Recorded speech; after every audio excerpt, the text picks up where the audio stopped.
Just take a moment. There it goes. It's live. Give it a couple seconds and I'll refresh my page over here. Not yet. Not live. Not on my Facebook. It takes a little bit. There it is.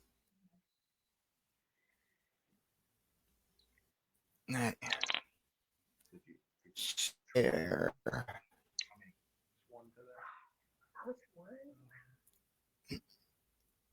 I can't wait till I get my fiber optic internet put in.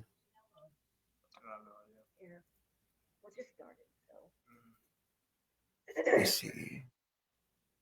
Then I will share it to my page. All right. And if you guys are good, ladies and gentlemen, what's up? I'm Ozzy, St. Anger Productions. And today I have a very special guest. As I posted earlier, we've had some conflicts of interest back and forth. And guess what? It's finally time. Welcome, Briegade. What's up, guys? It's her fault. Yeah, hey. We're here finally. Yes, regardless of who, it's show time. So I fully support local entertainment. However, local is not limited to just Tonkawa, Tulsa, or wherever. Local can literally be anywhere you're located. Local is your scene and your location. So with that being said, tell me a little bit about what local means to you when it comes to like local entertainment. What is your location and describe your local entertainment scene? Starting off. Let's start it off, Parker. Yeah, so we're located in Edmond, Oklahoma. So our local music scene is mostly stuff like rock. I mean, it's really a little bit of everything. There's some country people here. There's some rock people here. There's some metal people here. So it's a little bit of everything. Local to me just kind of means like, a band. It's not necessarily super well known or like famous, but it's just someone that plays around regularly who you kind of know, go and see, and just kind of go to a local show and just have fun and just hang out and enjoy the music. That's just kind of what it means to me, at least. Nice. Anybody else want to chime in? I just concur with him. Yeah, it's there's a various variation of music genres down here, and we're down in Edmond and Oklahoma City area, and there are a lot of clubs down here that do a lot of metal and the screamo that we can't get into the clubs. But other than that, we're doing all right down here. We're trying to fan out. It's funny that we have been a local band in Edmond, Oklahoma for years, and we've not played a show in Edmond, Oklahoma. So local for us is it's Oklahoma City, it's Lawton, it's Tulsa, Ponca City, Alachua. That's local. It's like anywhere but here. I don't think they have any clubs in Edmond, Oklahoma, where there's for original bands. I just don't think there is. I didn't think so either. Yeah. Yeah. We change that. So, how far is your reach, and how far are you actually willing to take your music? We're willing to take it anywhere we can. I'll say as far from the east to the west coast. If we were richer, we'd go to Europe, but that's on the road. No, we're willing to take it anywhere we can. I'll take any clubs. Anybody wants to give us a show here in Oklahoma, we'll travel to go play there. I don't care how far it is in the state. We'll just go anywhere. We'll go to Arkansas. We'll go, we're very open to anything. We'll play with any band. We'll play with anybody, so as long as we're invited. Yep. We're fortunate enough to have jobs where we can afford to travel. Yeah. And stay in a hotel. Yeah. And go as far as to California as we have been, and do it over and over and over. I mean, we got booked in Alabama. We'd like to go to Wisconsin, You know, if Florida will have us, if New York will have us. There's a really cool festival in Wisconsin. What's it called? It's the largest festival in the U.S. It's called. I forgot what it's called. Your friend told us what it was I called. know. I forgot. She told us to apply, and we did. So I think they're full this year, though. So hopefully next year we'll get into that. And I've got somebody to schedule that's from Wisconsin, so maybe they're watching and afterwards can get in touch with you guys and get something arranged. Maybe, yeah, that'd be cool. Then I got somebody in Florida that I'm going to be interviewing, and somebody up in Connecticut, and just like it's expanding. When I say, I want it from border to border, coast to coast, I'm telling you, this thing's blowing up. Right. So I'm hoping that some of these new followers will find you guys and say, "Hey, we've got this opportunity. Let's go." Yeah, that would be cool. And if we don't have any conflicts on our schedule, we will go. We Yeah. will go. Yep. You guys hear that, right? Say it again, Don. We will go. Just invite us. Yeah. That's all we ask. Yes. So you mentioned, East Coast and whatnot.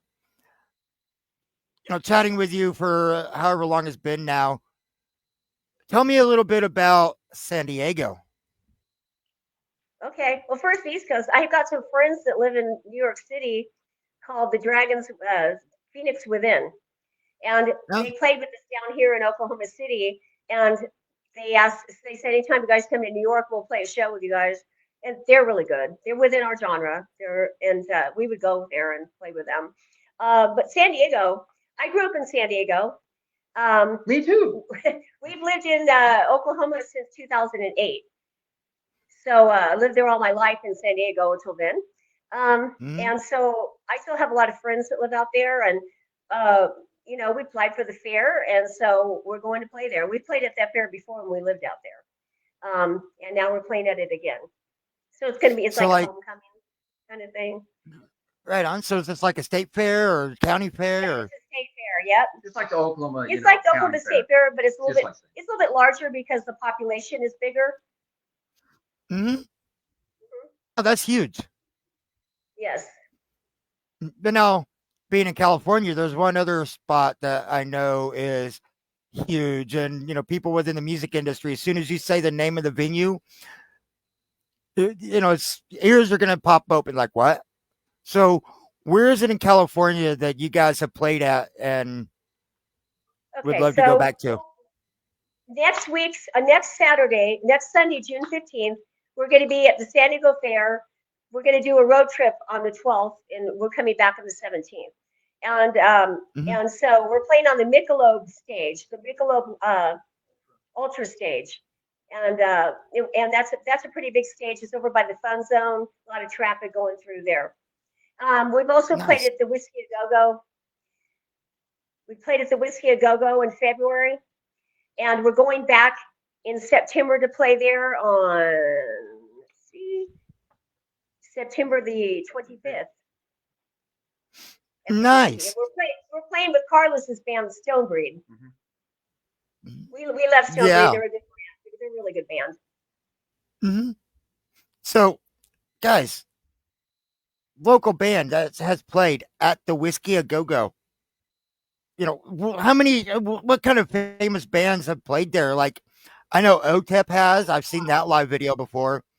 Just name any band you've ever liked, ever. We looked it up. We looked it The up. Beatles, Everybody. Elvis, everybody, every famous Led band. Zeppelin, Metallica, Yeah, they've all Evolve Crew. I mean, Nirvana. I mean, they've all played there. Yeah, I mean, name believe any it or of not. Stevie Nicks' band, Fleetwood Mac. I mean, they've all been there. So and Van Halen's been on there. And it was funny when we first went there. It took a lot of planning to get out there and wait in advance. And we got out there, and I was kind of a little bit underwhelmed by it's not fancy, it's not beautiful, it's not big. It's just another club that's been there a long time. It's a famous club. It's a famous club. Yeah, it's a famous I guess I expected chandeliers and velvet curtains and it was a huge misconception. green rooms, but no. No, just but like another club. the sound people there are tops. Yeah, The way the production goes, they are on their game up there. You go out there And you go into a green room, you go out and play. They gave you 7 minutes to set up. It's a machine. You have to set up in 7 minutes. You play a 30-minute set. You get off that set. They get the next back on. 7 minutes they got to set up. And if you're not good at doing it, you just can't go play there. So it was fun. It was a learning curve for a couple of us. Like Parker's never been out to California ever.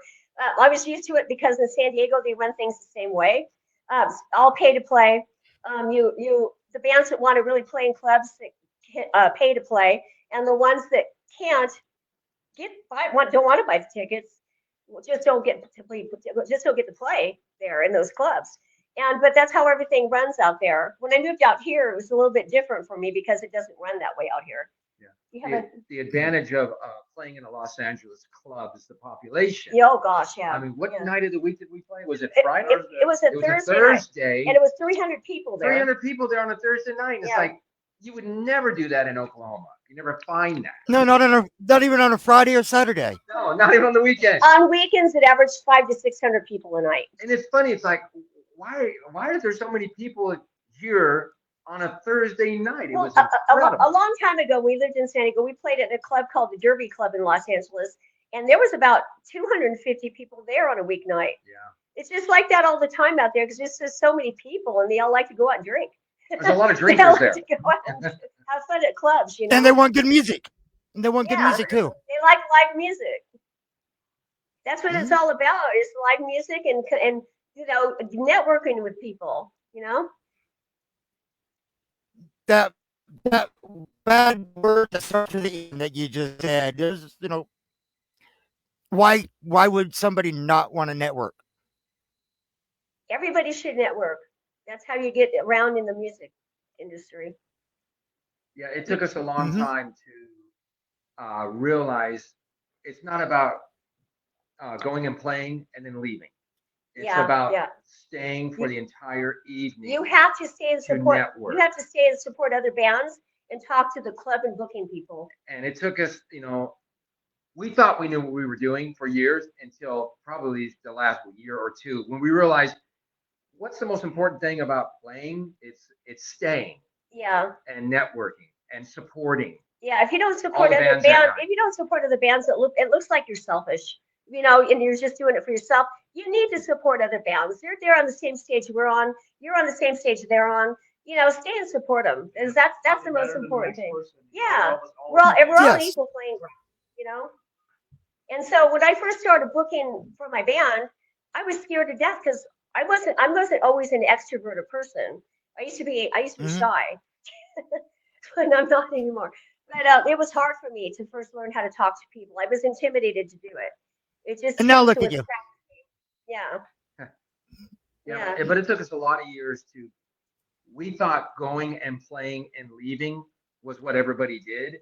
And just in the last couple of years, now we've committed to staying the entire evening. Yeah, even if someone hoping to set the example to other even bands. If we're really tired and he has to get a plane the next day to his job, sometimes he has to get up at 5 a.m. to go to California for his work. And so we still stay because we already made a commitment that we'd always do that. Mm-hmm. As long as it takes, we're going to do that and support other bands. Because without the other bands, we wouldn't have shows, And Ozzy, I can say there are a handful of bands in Oklahoma that I will not name that do stay for the entire evening. And it's sad that there's only a handful of bands that will be there at the beginning and stay all the way to the end when everybody should be doing that. Yeah, there's no reason to name names. Right. Now I do know like back February 15th, somebody just took not knowing that not knowing it's going to snow. So, we get there, hold the concert, like Bad Frogs Rising, they live way out there, far south of Oklahoma City. Right. And it was already getting late. It was going to be dangerous. Yeah. So things like that is understandable, the weather and those long trips. That's understandable. Having to get up the next morning and actually go to your job that's paying your bills because, in all honesty, does music really pay the bills being a small band? No. Yeah. So it's understandable having to Yeah, if you get paid in a night at a club, it just doesn't pay your bills. You still have to have a job to make the living. If you Once want, you get paid, unless you're a cover band, cover bands make a lot more money. But but you ain't gonna blow up this government. yeah, but we want to do it the other way with the originals, and so we just do it that way. And he has a good job. He's our personal trainer at the gym. He works at the gym. Hmm. It's So my we have a job. personal trainer touring with us. And that's how we met too. It's Yeah, a little That's how we met backstory. each other. I was looking for a guitarist, and we were just he was doing personal training. We had just signed up with Parker, and he You want to goes, name the gym? he goes, Advertise. advertise it. Crunch Fitness in Edmond, Oklahoma on Danforth Road. That's how we met. Yeah, he signed us up, and he goes, why are you what's your goal of getting fit? And I says, well, we're in a band. And he goes, oh, really? He goes, I'm a guitarist. I says, really? We're looking for a guitarist.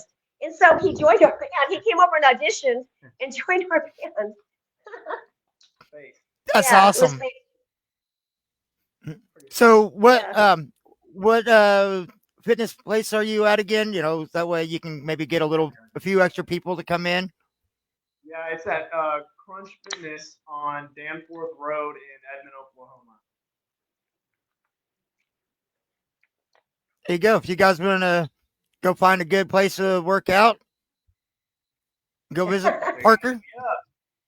And He's a good trainer too. And He's a good guitarist, but he's a good trainer. You don't have to be in shape to go work out. Yeah, you don't have to. That's the misconception. That's the goal, is to get in shape, though. Y'all start somewhere. yeah, and always keep in mind, round is a shape. Yeah. Oh.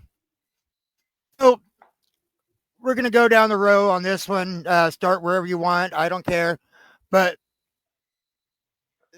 on an individual level, for the three of you, how do you get into music, and what instrument do you play? He's cutting out. You're cutting out. Yeah, repeat that again. Cutting out a bit. You're cutting out. Oh, lovely internet.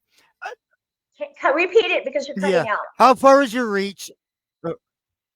Yeah. How did you get into music, and what instrument do you play?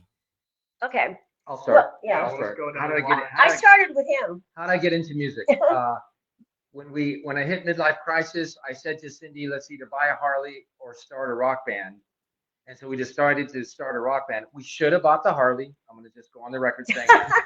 So what we did, we bought guitars, Yeah, we bought amps, we bought pedals, we bought microphones. We took music lessons. And at middle age is where we started Yeah. music. We just decided to. My family sings a lot, Yeah. so I was able to sing prior to that. And then we just wrote songs, not knowing what we're doing. We didn't know what we were doing. We just kind of. We didn't know We really. still Yeah. don't. And we still don't. Correct.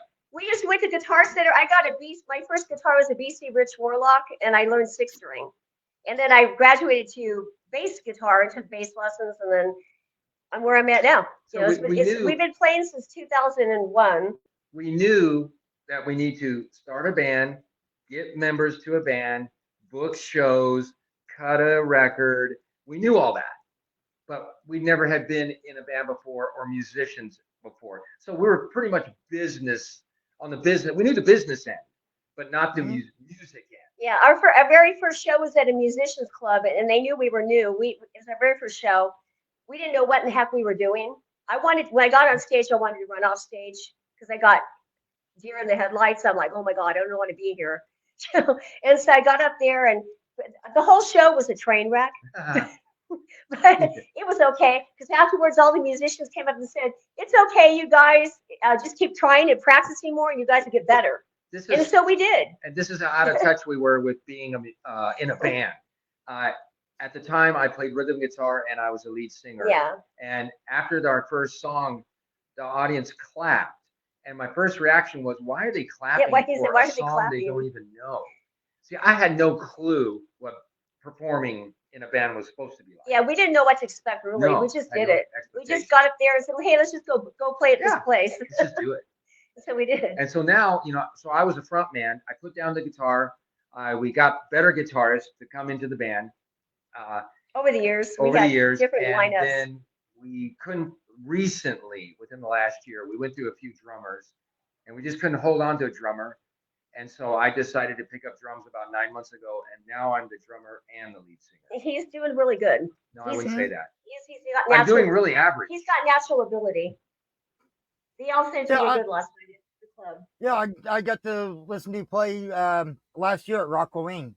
Yep, that's where we met you. Yep. I was a drummer and singer at that time. He'd only been playing drums for a month when he played there. Yeah. You picked it up and ran with it. He did. Somebody had to do it. I just got on the bass and I said, we're going to go upstairs and practice. And I practiced with him for about 4 hours every day till he learned the drums. Nice. He wouldn't feed me until I had. I did. I made him do it. I made him practice. When we first started our band together in California, I actually fired him for our band as the lead singer. I got fired. I did. I fired him. I said, you have to take vocal lessons. Yeah. And I made him take vocal lessons until then I put him back in. We did auditions for vocalists. And then when he was better, I put him back in our band. That was in 2002. So now we'll ask and Parker. That was for quite some time. How'd your musical career start? When did it start? Yeah, so my musical career started around 7 years ago. I've been playing the guitar around 6 or 7 years. And I play electric guitar. I can play a little bit of bass, but I've always stuck with electric guitar, acoustic guitar. And my dad's the one that got me into it because we used to play, Guitar Hero, Rock Band as a kid. And he listens to rock all the time. He grew up on it, so he just kind of got me into it. And I just kind of wanted to. He doesn't play an instrument, but I just decided I'd pick it up. And ever since then, I've just always played and never stopped. So. Was your first instrument an acoustic or electric? Was an electric guitar. My first guitar was a Epiphone Les Paul electric guitar. And what happened to that? I sold it. Oh, you did. Eventually. Okay. And so, yeah, you guys go back a ways. And yeah, I like the thing where you just talk about how you had to fire Don. I mean, that shows that, when it comes to business, there's a line between personal life and business life. Yeah. And you wasn't about to cross it. I don't care if we're married. You can't sing. Bye. I want somebody that can sing. I did it. I said, I'm not going to let you sing in my band until you get better. And I did. He did. He got better because I made him go take the lessons. But that also shows your passion of wanting to be in the band with your wife and actually went and took lessons. You practiced, you got better. To now you can play drums as a new drummer and sing. There's drummers that, like myself, I played on and off all my life, and I still can't, I can't sing worth crap anyways. But put me behind the drums, I can bang all day, but not sing, not do both. Yeah, you're a new drummer, and here you are. I know at some of the shows we played in the last year, someone from another band would come up to me and say, "You don't drum like a drummer." And that's a high compliment to me because, I'm not a drummer. Don't expect me to drum like a drummer. we did have a drummer in our band that we fired on the first show that he played with us because he said he was a drummer, but he didn't drum as good as him. So we kicked him out of the band on the first show that we played at the venue. We were talking to a band last night before the show at the Resonator, and they said, how can you drum and sing at the same time? I said, well, I wrote the songs, so I know the breaks, I know the tempo, I know where I need to hit the skin, and so that's my advantage. It's hard to teach new drummers cold, where we have a lot of songs that aren't just start to finish, 4/4. It's like there's tempo changes, there's breaks. Yeah. It's kind of complicated. Whoever wrote those songs sucks. I don't know who wrote them. No, it's good to do that and have tempo changes and things like that. But he's very humble because he gets compliments from people. And I call myself the angry drummer. And I don't want to be drumming. Right now though we need you though because we can't find a drummer that actually fits with us. And we had a drummer come over and couldn't play our stuff, and so because he knows our songs and we've played them for so long. He knows the changes and he can drum. He just has natural ability. I can't see how he sings and plays the drums at the same time. It took me a long time to play bass guitar and sing at the same time while it was playing and moving at the same time. It didn't come all at once. It came in little increments, Mhm. you know. Okay. So describe your music to us. You talk about, the 4/4 and tempo changes a little bit. We already know, rock band. Describe your music to us. That's a good question. We like to ask people that attend our shows, who do we sound like? And Yeah, we they don't. think and they go, you really don't sound like anybody. And we go, score. That's exactly what we're after. We don't want to sound like anybody. We'll go around and talk about our influences. We have but so it's many like, different influences, and it spans a lot of generations. I mean, I like modern rock. I like old okay, rock. well, who's I your like, favorite? I'm going to tell you how we ever became a band after our influences. Here's my influences growing this up. is funny. The Bee Gees. Okay, who's your influence? Metallica. Influence. Mm. Okay, how the heck do we make songs? I don't know. Yeah, I wouldn't mind opening for Metallica because I idolize them.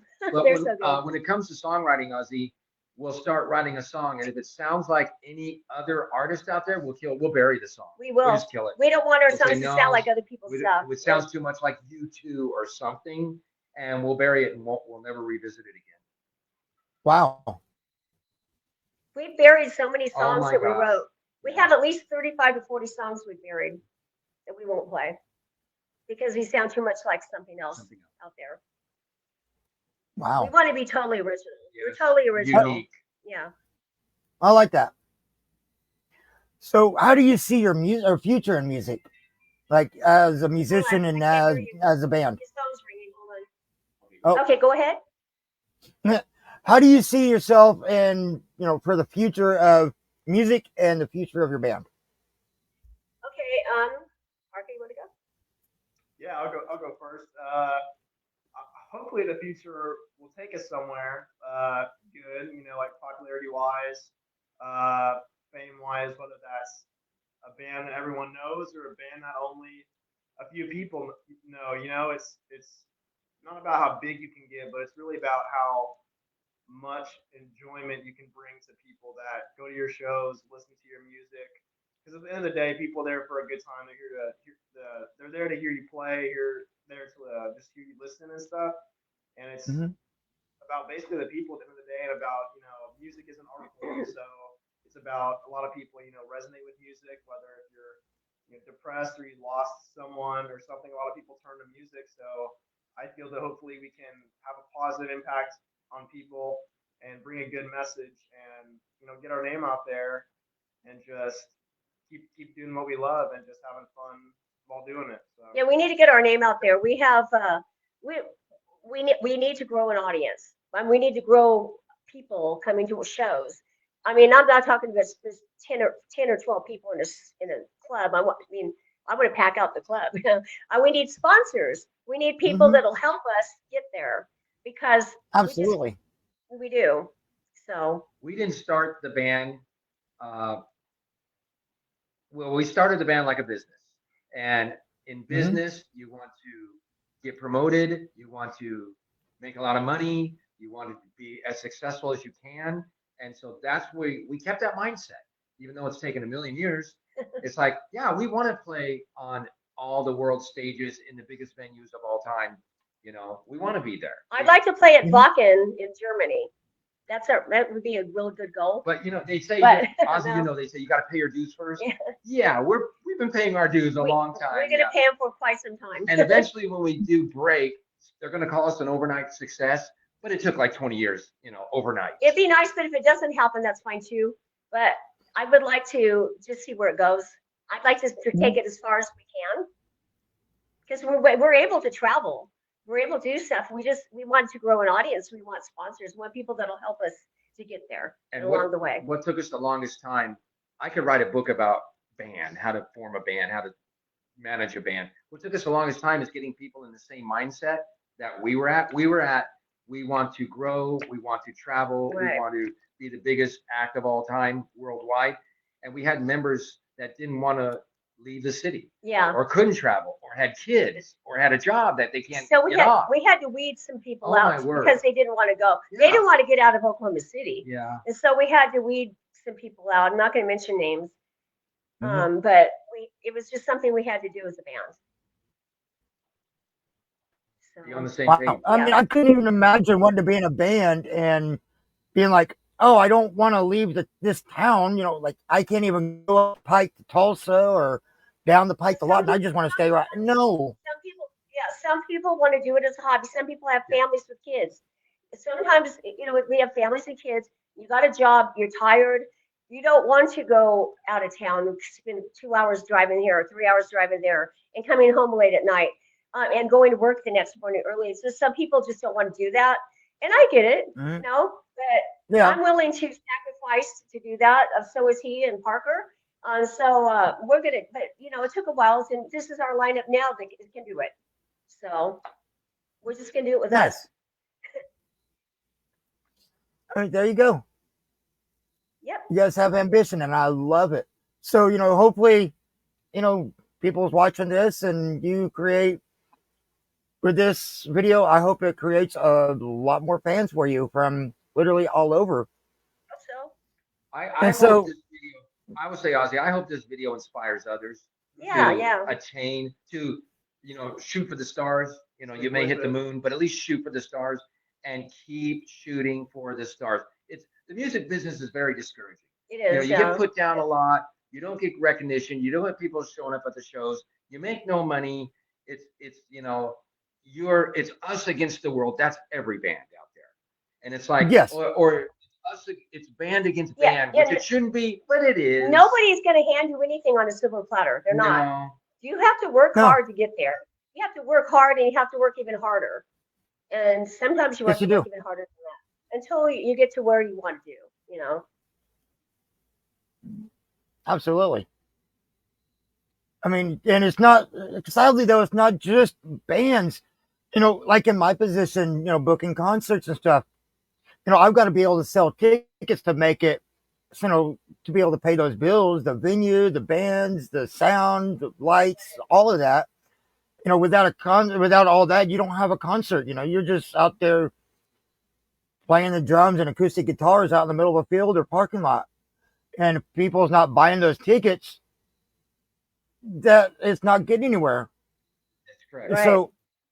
So it's a much larger issue than just not supporting the bands and stuff, because there's so much more behind the scenes that to be able to show up to the concerts to begin with helps provide money to pay those bands and Right. stuff, and then to buy the merch.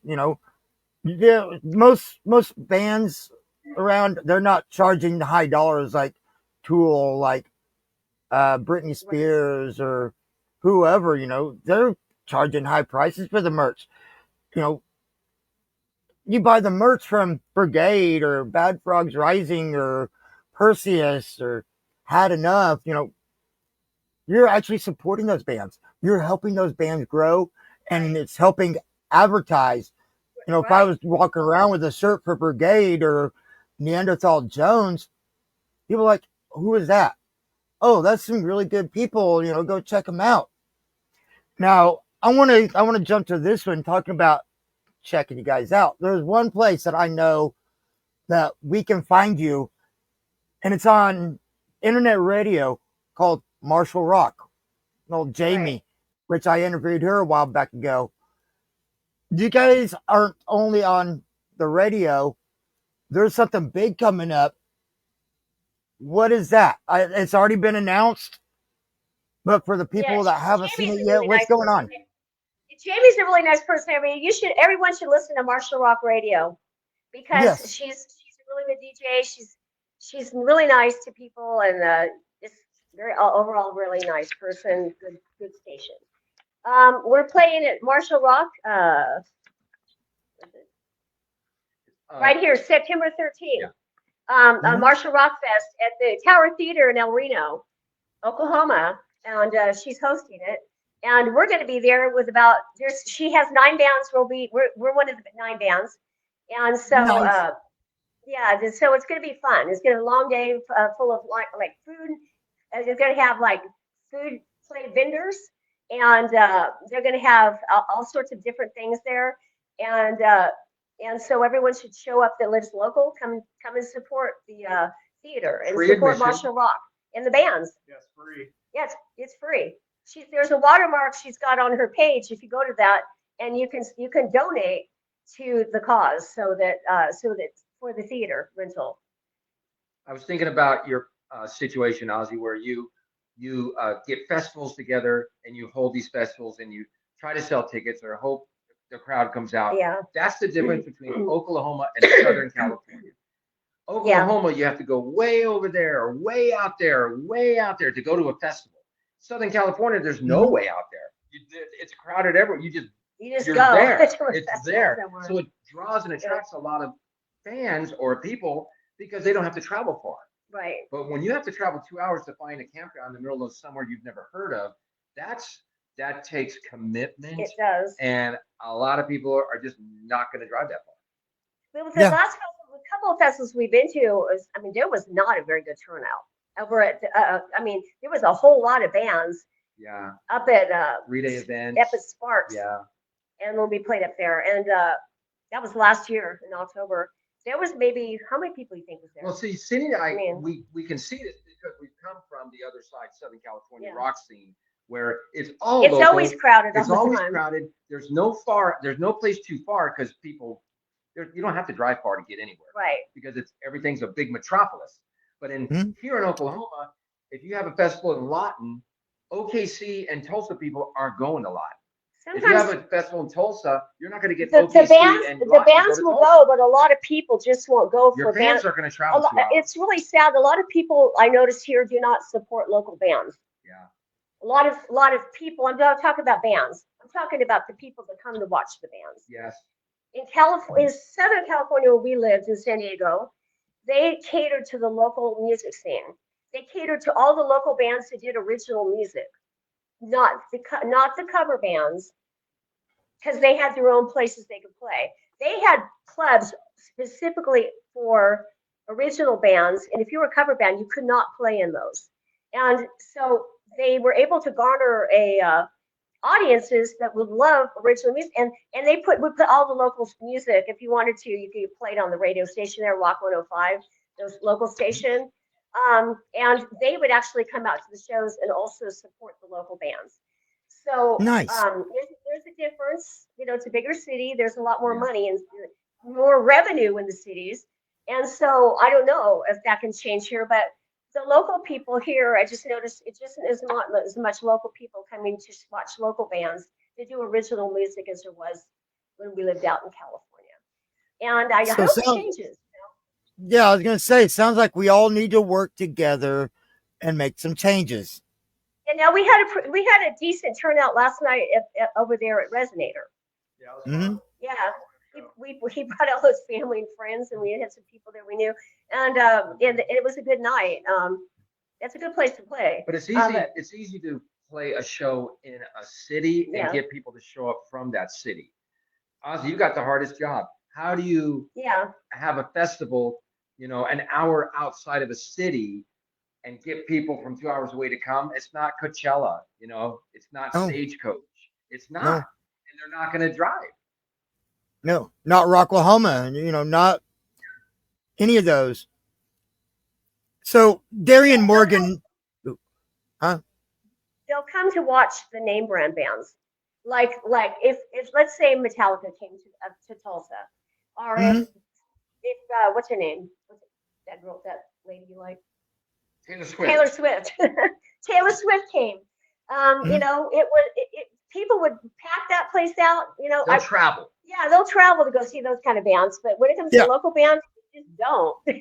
So I hope it changes, because that'd be cool if we had more people coming to shows. Absolutely. A lot of other bands would be happy about that too. The local bands, the original bands. Yeah. So Darian Morgan commented, "Love these guys. Such a great group of folks. Very fortunate to have met them." Awesome. Thank you. And I have, speaking of the shows and stuff, I have We Darian like- actually going to we like be. Crimson Tempest. They were good. Yes, I got them playing in Tulsa this next weekend. Yes, you do. We saw that. I have 2 different shows, Friday the 13th and Father's Day. So for all the fathers that want to come out, great time to actually, brag a little bit about how well things are actually growing over here.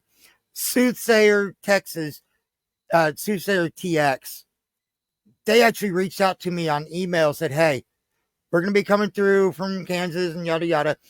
Can you book us in Oklahoma for June 15th? I said, hold my energy drink and watch this. Not only did I get their show booked, I went ahead and booked the second show. But we hadn't been in contact until they sent the email asking me to book. And it's like, hell yes.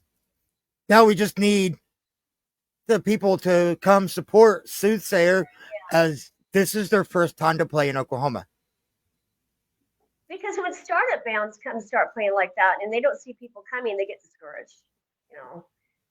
I'm not discouraged anymore because I'm like, well, we'll just go play out of state. We'll go play places where there's more people. We've lived here 17 years, Yeah. and what we found about Oklahoma City clubs is if a traveling band is coming on a Wednesday night to Oklahoma City, I really feel bad for them. We've Because played with not bands. a lot of people are going to show up on a Wednesday night. We've opened for some touring bands who came Yeah. through here. And Mhm. we were the only band that was left with watching them play and with nobody else in there except for the sound people and the booking person. That's how bad touring band came through. It was Crimson Tempest. It was Phoenix Within from New York City. They thanked us for staying to watch the show because they were the headliner. And by the time we got done playing, all the bands had left. We stayed because we always promised we'd stay to watch all the bands always. And so we stayed. And there was the booking person, and there was, a couple of people there that belonged to the club, and that was it. There was no audience there. There was no other bands there but us. And they said, "Thanks for staying." They go, "Next time when you guys come through New York, we'll book a show with us." And I think it's because we stayed and watched them, and they were good too. I'm going to tell you something very strange that we've learned being in Oklahoma. It doesn't pay to be the headliner in a show. Not if you, It pays to be the opening band. Because in That's why I never want to be a Oklahoma- headliner. In Oklahoma, the people, they're in the clubs early. And by They 10 leave. o'clock or 11 o'clock, they're gone. Yep, they It's do. not that way in Southern California. No. It's the opposite. They'll stay till 3 o'clock in But the it's morning like- if they want to. It's like, No, but- we used to want to, we thought, we want to be the headliner. Now it's like, no, we'd never want to be a headliner. We'd rather play. Okay, it's like last night when we played at the Resonator. Yeah. We played at the Resonator. When we played, we were the first band because I wanted to be the first band to play. I didn't want to headline. So when we played, there was a lot of Let me- people there. Okay. Let me But take by notes the real time quick. the evening, okay. Oh, take a note. Brigade is not the headliner. But, We're not the sorry, go headliner. ahead. Unless we can bring unless there's a lot of people that will stay. Because look at last night at Resonator, Ozzy, there was a lot of people there. How much you think was there when we started? And by the time we got done playing with all the bands playing, there was a handful of people left. Ozzy, we've seen this in Lawton. We've seen this Everywhere. in Tulsa. We've seen this in Oklahoma City. It's the same pattern. The drinkers, I guess, get there early, from 8 to 10, and then it just thins out. Yeah. And it's like, we want to play for more people. We'll go on first. Because Yeah. being a headliner means nothing to us anymore. The script has been flipped for us coming from Southern California. Yeah. We headlined in Southern California, but we won't headline here unless there's people that stay. I mean, I've seen too many bands coming through here that are touring bands that by the time they play, there's no bands or people who stay to watch them play. That happened at the Whiskey too. Remember that one band? Yeah, that happened at the Whiskey. What was their name? Tier. Here. When they played, there was less people there than when we played. And when we played, they started thinning out towards the evening. I mean, that was in Los It just Angeles. gets too late. I mean, on a weekend. it thinned out to maybe 200 people. It thinned out from 300 to 200. Yeah. It thinned out, but still. I have to admit, I experienced the same thing back in February. I had Grave Heifer come in from Joplin And, granted, yeah, it was starting to, it was snowing pretty good. But it's still, you think a bunch of metalheads and a bunch of rockers, oh, we don't care about the snow. We'll be fine. We just want to rock. By the time Grave Puffer got on, there was a few bands that was still there that, was able to stick around, and a few of, a few other people. But yeah, it really thinned out by the time they got on. I really felt bad. They still get up there and they put on a really good show. So I've kind of learned that one. It happens to almost all the bands here. It happens to a lot of clubs. Yeah. A lot of clubs in Oklahoma. I've taken a lot of notes over the years watching this kind of thing. Yeah. So I've got a, Friday night show won't be as late. And then Sunday show, if you look at the times, I got it booked for way earlier. It was like 4:45, I think, the first act comes on. It's a Sunday. I don't want people staying out way late for, because they got to go to work in the, the next morning. And, people that might be traveling, let them watch the show and be able to go home a little earlier. I just hope that pays off. That's a good move. That's a good start, because we've noticed if you're starting your set at 11 o'clock p.m. at night, I don't care what day of the week it is, I'm sorry for you. Because the crowd is thinning by 11 p.m. in Oklahoma. Yeah. Mm-hmm. Yeah. So what kind of current projects do you guys have going on? Is it just Briegade, or do you have anything else that you're doing on the side? They do work, just their regular day jobs, and then we got our band. We're coming up. We're in association with the next Tom Cruise movie. Right. Right? Oh, okay. No. So we just have our San Diego Fair thing we're doing. We've got the Marshall Rock Fest, and in July or August we're gonna go do. We have 8 songs that we want to do for an album. So we're going to either go to our label in Arkansas and do it there or somewhere. But I'm waiting for him to reply back to me. He's been going through some. He lost his wife, and so I'm giving him some leeway for some time to kind of take some time off and just heal, And so I'll revisit in July or August for that. In September we've got the whiskey, and we've got the Twister Fest. Oh, we've got Twister Fest October 3rd, and then we've got Rock Halloween October the 24th and 25th. We're playing on both days from 4 to 4:45 up at Rock Halloween. Playing early. Yeah, Twister Fest is in Chickasha. Nice. Yeah, and then with the Marshall Rock thing and all the other stuff. So. Yeah, and we just started discussing going regional, like this year. Yeah. Okay, let's go to Dallas, let's go to Kansas City, let's go wherever. Like a 3 or 4 hour drive here or there, doing that, maybe an overnighter. So we're very open for that. Yeah. Yeah, anywhere. We'll just, if someone wants to invite us to play in their state, we'll go. So he can get off work. You go. We just go. Mm-hmm. So going back to some of the comments, we mentioned her earlier. Jamie says hi. Hi, guys. Hi, Jamie. Hey, Marshall Rock Radio. Marshall Rock Radio rocks. Yes. And then Beggar's Whiskey said hi. Hi, Beggar's Whiskey. Yep. Another great group of guys. And then Micah Walker says, come and play at the fair and rodeo in Coffeyville, Kansas. The fair and rodeo needs new blood because it went down in quality. Text me. Yeah, we will do and that. I'll do it. It's not a threat. It's a promise. We'll do it. I'd love to see that. So maybe see what we can get going then. Okay. Anything. Yeah. Yeah. I mean, maybe I just need to get a hold of the people that organize the fair and the rodeo and insert foot and bring the bands. Yeah. It's about connections. It's about who you know. As we all the more connections you make, the better. Yeah. Yes, We thought absolutely. we thought we knew who we needed to know, and it's like, no, we still don't know Yeah. enough connections. You have to make connections with the bands, but you also have to make connections with booking people Yep. and people Clubs. like you, people like Jamie, and club Mhm. people, especially because you know they're the ones who host the bands at their clubs. You know, so Mhm.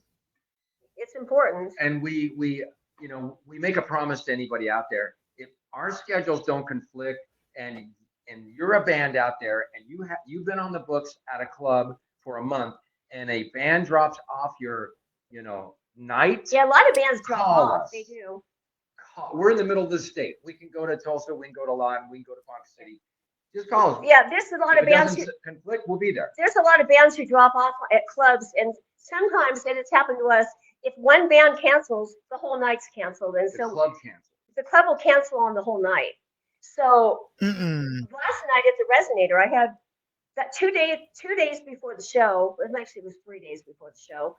I scrambled at 2 o'clock in the morning because I'm not going to name it. Two bands canceled. One band canceled way in advance, and another person band canceled that night, leaving only us. that day, and it was left us and a different band. One, I think, was one more band that was left, but it was supposed to be three or four bands, if I remember. And so I scrambled and asked people. I just went online, started asking people, my friends who were in bands, if they wanted to play. And so at 2:30 in the morning, I woke Dawn up and I said, I finally got a lineup. And so I got the lineup and I posted it to Curtis over at the Resonator. And then one of the band guys made a flyer just like the day before the day before the show. And so we posted it really fast and played our show last night, and it turned out really good. It turned out great. Nice. But Yeah, yeah, bands will it does keep suck talking. having cancellations like that. Oh, I froze up a little bit, so Okay. You're good yeah, now. I guess I was trying to talk over you. Yeah, I cannot wait to get my fiber optic internet in. It'd be so much better. Maybe I can get a corporate sponsor through Blue Peak and not pay as much on my bill. And That's what you have to do. You have to network. You got to find a connection. It's who you know. Yeah. Mhm. If they would help you, Exactly. a sponsor who would help you out, and then you could help other people out better that way too. So Absolutely. it goes up the ladder. It goes down the line. It goes up the line. You know. Mm-hmm. So, we talk about, knowing the promoters and booking agents, and like Michael Freeman is another one, Purple Rain Promotions. He's a good friend of mine. I don't mind supporting him. Then, you got other ones like, Adam Richmond, Surviving Rocklahoma, just did a 10-year concert for 10 years of Surviving Rocklahoma. Put on his first big show. It went well. Rockavet has just announced that they're going to be doing a Memorial Day show for next year. So, it's not just promoters and booking agents. We got these other people like, the nonprofit Rockavet, Surviving Rocklahoma, and like we mentioned, Marshall Rock. These guys aren't promoters. They're not booking agents. They're not, any of that. They are organizations and groups and stuff, and they're getting into it. But now, regardless of who it is, we all need that support. Right. Because without us, without the support, we can't do our jobs. That's right. Yep. So, from the perspective of the band, what is y'all's mission statement? Because you go to work, a corporate office or whatever, and usually they'll have some sort of mission statement. What is yours? It's on our business card. You got Parker's it? going Do to tell you it? what our mission statement is. Yeah, it's conquering the world one listener at a time. That's our goal. Mission statement. I love it. That's One listener at a time. That's been our motto since Once we formed our band. See, that's the thing. We started a business with a. We came up with a mission statement when we first started our band in 2001. Didn't have any merchandise, but we at least had a mission statement. We didn't know what we were doing back then. But we even had T-shirts back then and stuff. We didn't even know what we were doing. But you can't get all the you always want to get your band together first before you get your merch. We did it backwards back then. Yes. Yeah. But you mentioned though, it was like starting a business, and in all reality, being in a band is a business, especially if you want to take it somewhere. You have to operate it like a business. Just like what you mentioned, little under an hour ago about, you had to fire your husband. It's business. That's right. You got money coming in, you got your expenditures, you got, taxes and like everything. It is a business. That's right. Yeah. And we even, every song we've ever written, we wrote them and sent them to the Library of Congress. Before we perform. Before we ever played them live in a show. Good. Talk about that a little bit. Like, promote that. Like your reasonings why, the pros and cons of doing it versus not doing it. Back in the day, there wasn't a lot of online social services where you could post your music, and so you could go out and play it. And there's a famous story by the Who. Back in the 60s, they would go to local clubs in England and listen to local artists and steal their riffs because nobody copyrighted anything. And other bands. So you can copyright a song, Library of Congress for $65 a song, or a body of works for $65 if you have 10 songs you want to send in at the same time. And the copyright lasts forever, 99 years. It's yours. I beg people to steal our songs. I want someone famous to steal our songs. Because now we can sue you. Now we can get rich. It's to protect your band and your brand name. But nowadays, people say to us, you don't have to copyright your songs anymore. Once you post it on social media, it's kind of a copyright. That's not true, it's though. It's kind of a trademark, and I don't know if that will hold up in court. That's not true. I don't know. That's how I ended their own band members, the Motley Crue, who sued each other. But that was back in the day. No, but still, you have to copyright your stuff. That's why all stuff in stores all have watermarks, or they have a C on it for copyright, because it's to protect your brand name. Like if we wrote a really good song and some other band decides they like it and they use it and become a big band and they start making money off of our song that we wrote, if we didn't have a copyright, and we wouldn't be able to sue them and get royalties back. I mean, we're thinking ahead for the future. Yep. There you go. See, that's the business side of our. You have to. Yeah. And there are some bands that just don't copyright anything, and they go, "We'll worry about that later." Yeah. It's like, no. Oh my gosh, we had a guitarist a couple years ago that says, "Have you trademarked your name yet?" And I go, "No, we haven't." And he goes, "Well, you better do it, or someone can steal it." Oh mercy, that's a lot of money. It is expensive. And I went through step 1, and then step 2 wanted more money, and I go, no, I can't. So usually, if our band ever became a big band, then the label would do that for your band name.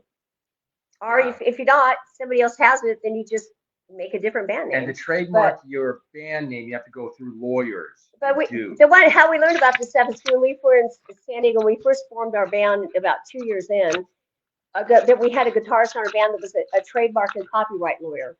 And he told us all about the kind of stuff that we had to do. So we learned a lot from him, because it was good that he was in our band, because he taught us a lot of stuff about the music industry and what can happen if you don't trademark your stuff. So how about putting a copyright on your logo? Is that possible? Like, you have your certain way of doing your name. Yeah, you can do that. We could trademark. That should be. I think that's. We haven't done that. We've only done it for our songs only, but haven't trademarked our name, our band name, or our logo slogan. Evidence of us having it all the way back to 2001, so it'd be hard to steal it. Yeah, we've been using it for a really long time. So, but I tell you what, though, there's just way too many instances where, a band will want to call themselves, I'm going to start a band. I want to call myself Briegade. And I start playing shows and putting music out on social media and stuff like that. Next thing I know, I got Cynthia over here saying, "Hey, this is our band." Well, how do you prove? That's how we ended up putting an E in our brigade name. Instead of Brigade, there was another band that already had that name, so we changed it and put an E in it to make it Brigade, Briegade.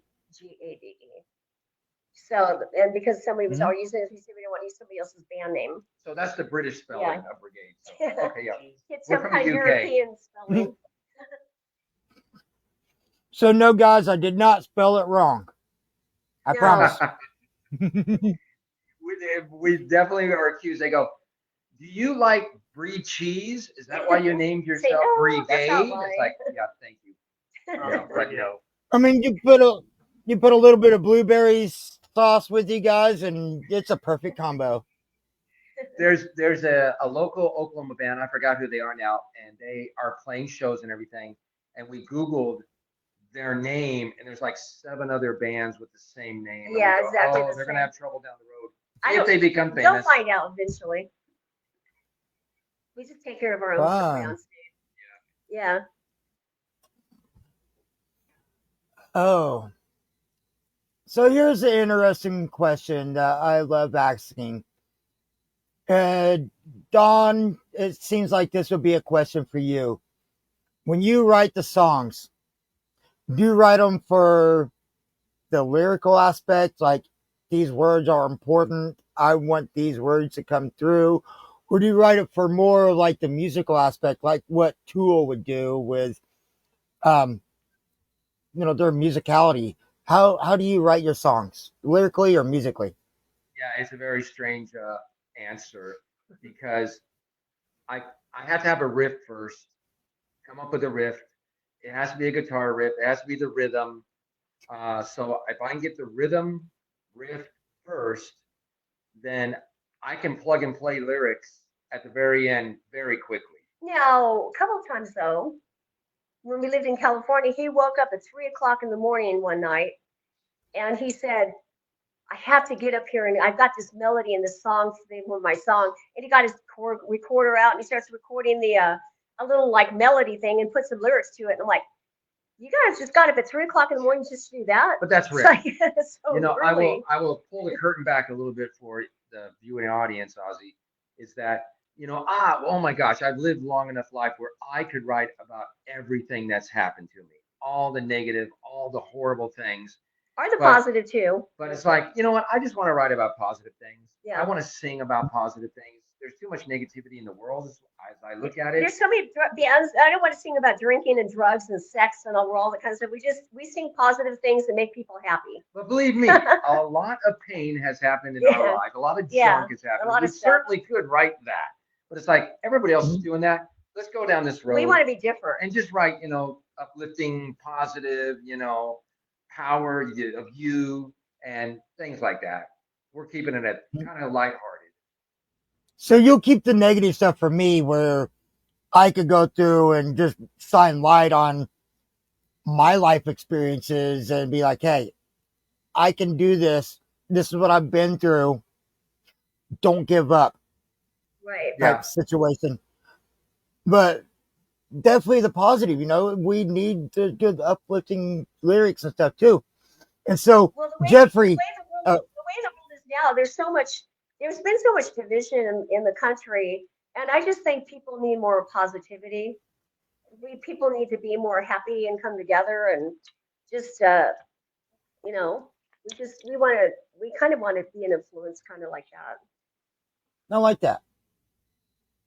So Jeffrey said had a great time. Brigade was awesome, talented, and super friendly folks. I don't know Thank about you. that last part. Oh wait, maybe add in a duper, super duper friendly. There you go. Jeffrey, you need to edit that super duper friendly. Everybody there that played with us last night was friendly. We enjoyed playing with everybody. That is one nice thing about a lot of the local Oklahoma area bands is that a lot of friendly people. That's correct. That's Mhm. true. We just need bigger audience for you. Because we're all in the same sinking boat. That's the No, You're not wrong. You're not wrong. Okay, lots of water. If the ship is sinking. Keep sailing. On the bright side though, at least you have a physical trainer over there to help you bucket out Yeah. that water. Oh yeah. Hey, you're doing it wrong. You're gonna hurt your back. Do it like this. Use your leg. it's just we're trying to grow our audience here, but I actually have more friends in California than I do out here. And they'll come to our show at the fair, but I just it'd be great. I mean, what I'm saying is we can't just as a band, we're out there playing, but we like support, we would like more support. We would like more people that would help us to get into more festivals, and whether it's in the state or outside of the state, I don't care. Whether it's playing a club, a show, a venue, a show, anything. We're willing to do anything, play, and to grow an audience. So. Yes. I tell you what, And don't also, overplay. to play certain shows, though, you need sponsors. We don't have any sponsors, and so some of the bands that we do know they do have sponsors, but we don't, and so it helps to get into certain venues or certain events if you have that. So Yes, I know that, but we don't absolutely. have it. So that's one thing I'm trying to work on is, which I have several business cards over here. I got an email on this weekend. I'm trying to look for some sponsors, to help out, to help Right. to help cover the costs of bands and venues and stuff like that. Because, number one, if I can't get the ticket sales to actually pay for everything, if I book you guys as, like the second band or something, and, I just can't get those ticket sales, how am I going to pay for any of y'all? You guys are worth the time and money. Well, It either That's come out of my pocket or you don't get paid. why in California when you play, they make you pay to play.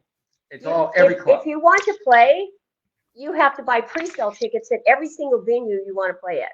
And it's less than $100 for your show. You buy $80 of pre-sale tickets and you sell them to your friends.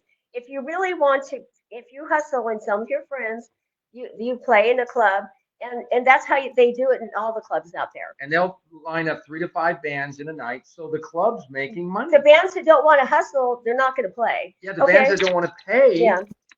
Okay, they're not going to go anywhere. And they'll never get a gig. It guarantees that the club owner has money and he can support it's a protection for them for pre-sale tickets that he's got the guaranteed money for the night. Yeah. That they I have like to have. that. And the bands don't get paid. You Yeah, don't even they get don't a cut pay. of the They door. don't pay. You get nothing. They don't give you a cut of You the get door out there. exposure. Yeah, they give you exposure and they give you free drinks at the club, and that's all. We And we didn't reminded that. No, every band does that. we booked a show in Oklahoma this year, Okay. and one of the bands says, "We're not getting paid. Then we're gonna no thanks." It's like, go join a cover band if you want to get paid. Yeah. The ones out there that don't pay don't get to play. Yeah. But it also guarantees you get into bigger venues too, though, because if you want to play it, let's say the equivalent of here, the Vanguard or the what's the other one up there? There's the Vanguard and there's the other never one. played there. Anyway, The Shrine. if you want, the Shrine. If you wanted to play something like that in California, all you have to do is put up about a couple $100. You can go play at it, and you can play. And that guarantees they've got their money. And in Southern California, bands line up to pay. They do. They line up to pay to play in the clubs. Wow. But in Oklahoma, we say, no, we can't make our bands pay because we should be paying the bands. You can think like that all you want for the next 100 years, but you're not going to grow. The clubs are going to close down. Clubs are closing down in OKC Yeah, and that's because they can't get people to come out. and there's a lot of see a local band that doesn't is just starting out. If they want to play at a place out in California and they want to play and buy the pre-sold tickets, they'll get to play. But out here, if you don't know anybody and you don't have you don't have anybody that comes and you're just not going to get they're not going to book you. And You know? and we mentioned Whiskey Go Go. Mhm. You got to pay big You to do. play there. You have to pay. It's pay Yeah. to play at all those any club. Yep. It costs more to play there than the other club. The other ones are like $80 to $90 for pre-sale tickets. They're a couple hundred, but it's worth it though because you're playing to a lot of people with exposure. Yeah, with a big name venue. Yeah, Yes. and other big bands that play there. Yeah. There's some still big name bands that still play there. Yeah. And you know we've kind of hooked up with Stonebreed. They're a good band. We like to play with them maybe a couple times. I'd like to go on tour with them if they ever go, if they come out this way on adjacent states, you know, but we'll see how that goes. But I tell you what, we need to all work together and get you and Stonebreed. I'd like to say to Tulsa. You know, it's easier for me to get into Tulsa for some reason. You know, like I like the Bowman. You know, Scott, Cadrian, there's some amazing people. Easy to work with. It's a great little venue that's upcoming. Great parking, great location. Like you're not near downtown, you know. You're actually kind of near more of the residential, you know, the people that's actually going to show up. You know, who's going to show up downtown? Downtown, you got the businessmen, you got the lawyers, got all these bigwig people, you know, they're not going to show up downtown. So you're going to come from your area way over here and fight the downtown traffic. You're not doing that with a Bowman. You know, you're exiting off I-44 or you're exiting off 64 because it's right there, right past that little interchange. Easy to get to. So, I'll have to get you and Stonebreed booked there sometime. Just don't overplay Tulsa. well, Trust we won't. I think we could go up to Tulsa a little bit more than we do. Well, we just played up at Badass Renee's last week. Yeah. We like that place. They got a pretty decent stage and a good sound. Oh yeah, I like the bar. But yeah, it's you know, like I mentioned, you know, the overplaying. Like it's hard for me to want to book a band that has, you know, they played every single month in Tulsa or every single month in Oklahoma City or Ponca City, and to book them again to play the next month. How many times can you play in a row before people stop coming out to see you? We know there's not. Okay, I'm being really brutally honest here. In Oklahoma Yeah, City, yeah. there's not a whole heck of a lot of venues to play at if you're a local original band. Mm-hmm. There's not. They cater. There's some punk clubs in Oklahoma City. Well, we're not a punk band. There's some. I know Tony does some over at the Blue Door. Was it? What's that 89th Street? 89th Street. He does metal bands. We don't qualify as you know metal screamo. So there's not a whole lot of places in Oklahoma City to play. That's why I'm glad we got to play at Badass Renee's and we can get outside of the city of Oklahoma because it's not a lot. We played at Incom. We love Chris Off. Incom, he books us there, but he doesn't even like to book every band. He, as much as he likes us, he doesn't like to book the same band every single month, you know, or like every other week, because it's redundant. And so Yes. That's why we're trying to play out of state because we have to find venues to play at, and we can't just stagnate. Trying to wait, we've got to wait to play there. We have to wait for a month to play there. We can't do that. We have to keep moving forward. We don't have room to stagnate. We have to keep moving. So that's where we are. Mm-hmm. Yeah, like you know, you mentioned Incom. I know you and Bad Frogs Rising have played there before. Yeah, several Um, times. Yeah.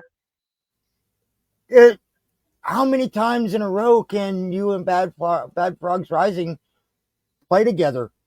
Like you really can't, one or two times, yes, sir. Right. But if it's You don't want every to. You show don't want you to. book there, You don't want to book with the same band every single time. It's not good to do that. You got to book with mhm, different bands because you've got to Keep keep a we've network. got to keep Yeah. networking. yes, It's not you stagnate if you do that. hmm So as much as we love you guys, if you're watching Bad Frogs, Crystal, we love to play with you guys, but we love to play with a lot of the, but we like to play with the different bands so we can keep moving forward and networking. And every band should be doing that. And but there needs to be some more. I don't know if there needs to be more venues. I just don't think there's a lot of venues in Oklahoma City for original bands who play our genre here. That's why we're fanning out Yeah. to play in other places. Speaking of which, when we're done with this, And I I need don't to want to talk to play you guys. clubs with nobody in them. I know if we go way out to the middle of Ada or middle somewhere, and there's not going to be anybody in those clubs, I don't want to just play to a bartender and to the booking guy or the sound guy and just be Mhm. a band and another band there. And the only people in some of the clubs are only bands.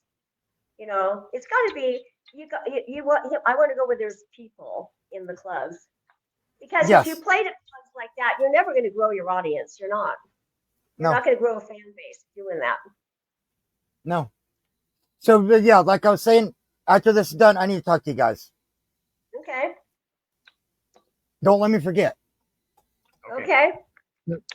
So, without going into details regarding hot topics such as politics, religion, or any other debatable hot topic, describe the morals of your band. Hmm. I can tell you how I write songs. Double entendre. All of my songs have dual meanings. Mm-hmm. So that's and I veil that intentionally because I want a song to reach a different person with a different meaning every You can time. take it all different ways. So I can go up to one person and say, "What do you think this song is about?" And they'll say this. I can go up to another person, "What do you think the same song is about?" And they'll say this. If I can get that response, my job is done. Yep, Because it's about the I can write interpretation of the about lyric. pain and sorrow. I can write about something that's just point blank in your face. This what you see is what you get, what you hear is what it is. But I'd rather not. I'd rather be a little bit mysterious. I'd rather be a little bit about you decide how that song hits you. And that's the way I write all my songs. Now, for me, I'm not a song. I'm not a song. I can write a poem, but I can't turn it Mhm. into a song like you can. Okay, so for me, what do you mean by the morals thing? Well, like, are you guys family friendly, or like, are you a goat sacrificing rock band? Which, you Okay, know, well, I'll be really honest with you guys. Okay, so back in the 80s, I used to be a drug addict and I used to do crystal and meth. I know I don't look like it, but I did. I was doing 3 grams a day. And my husband actually left me for one day. I fired her. He did. He left me and and he came back to feed my cat. And so I went to NA, Narcotics Anonymous and Cocaine Anonymous meetings and got clean and I became a Christian. And so I don't tell everybody that I am because mhm. it's got a bad connotation in the music industry. But that's me. But I don't go out. I don't beat people over the head. I don't preach anything. It helped me overcome my drug habit that I had. So that's There you me. go. Yeah, same here. I mean, just making songs and stuff. Like Don said, double meaning, and I think that's kind of where we want to take our music. Everyone interprets music differently. Like I said earlier, some people use it to cope with things. Some people use it just to listen to. If you're, for example, if you're at the gym or something, people will listen to music. So, without getting too deep into the weeds of it, basically, just having music that you yourself can interpret to your own desire and think of it how you want to think of it and feel how you want to feel is kind of like what we like to do and kind of our end goal with music. It's an art form, so you should be able to That's interpret right. it how you want. Mhm. So Our music fits into any venue. We can play in the darkest bars. acoustic. We can play in a church, which we have. Yeah, we So have. because pretty much family friendly, I guess Yeah. that's the way of describing it. I've never looked at it that way, but it's like, You don't curse. yeah, So I'm not gonna no, curse, and, not and just and the lyrics are positive, or and so we can play anywhere. Yeah. Nice. So you don't do all the sex, drugs, and rock and roll. You don't do um, slaying the lamb or That's Well, later I've, down the line. I've, That's later. Well, that's why I started a band for sex, Yeah, drugs, that's and rock and roll. I actually interviewed a guy in San Diego one time, and I thought it was funny because I said, "Why do you want to be in our band?" He goes, "Because I want to lay chicks." And I says, "Well, then you're in the wrong. Okay, thanks for coming in. You're in the wrong band." The thing is, I'm glad that I have decent people. Well, my husband's decent because I love the guy. Decent. no. I'm glad I surround myself with people that don't use the stuff because I need to stay away from that stuff. We play with around this stuff all the time, but as long as I'm, if I don't care what people do outside of our band. If they want to do that stuff, that's fine. But I don't want it around me because I had a really bad problem with it, and some of my friends died, and I don't, Yeah. and I almost died too. I mean, I was pretty bad. I had gone to the edge, I had gone to the point where I didn't care about anything. And so, I had to do something. So and music for me is it really, playing music makes me feel really good. I love playing to people and watching them be entertained. And I like to entertain people and just make the world a better place, apparently.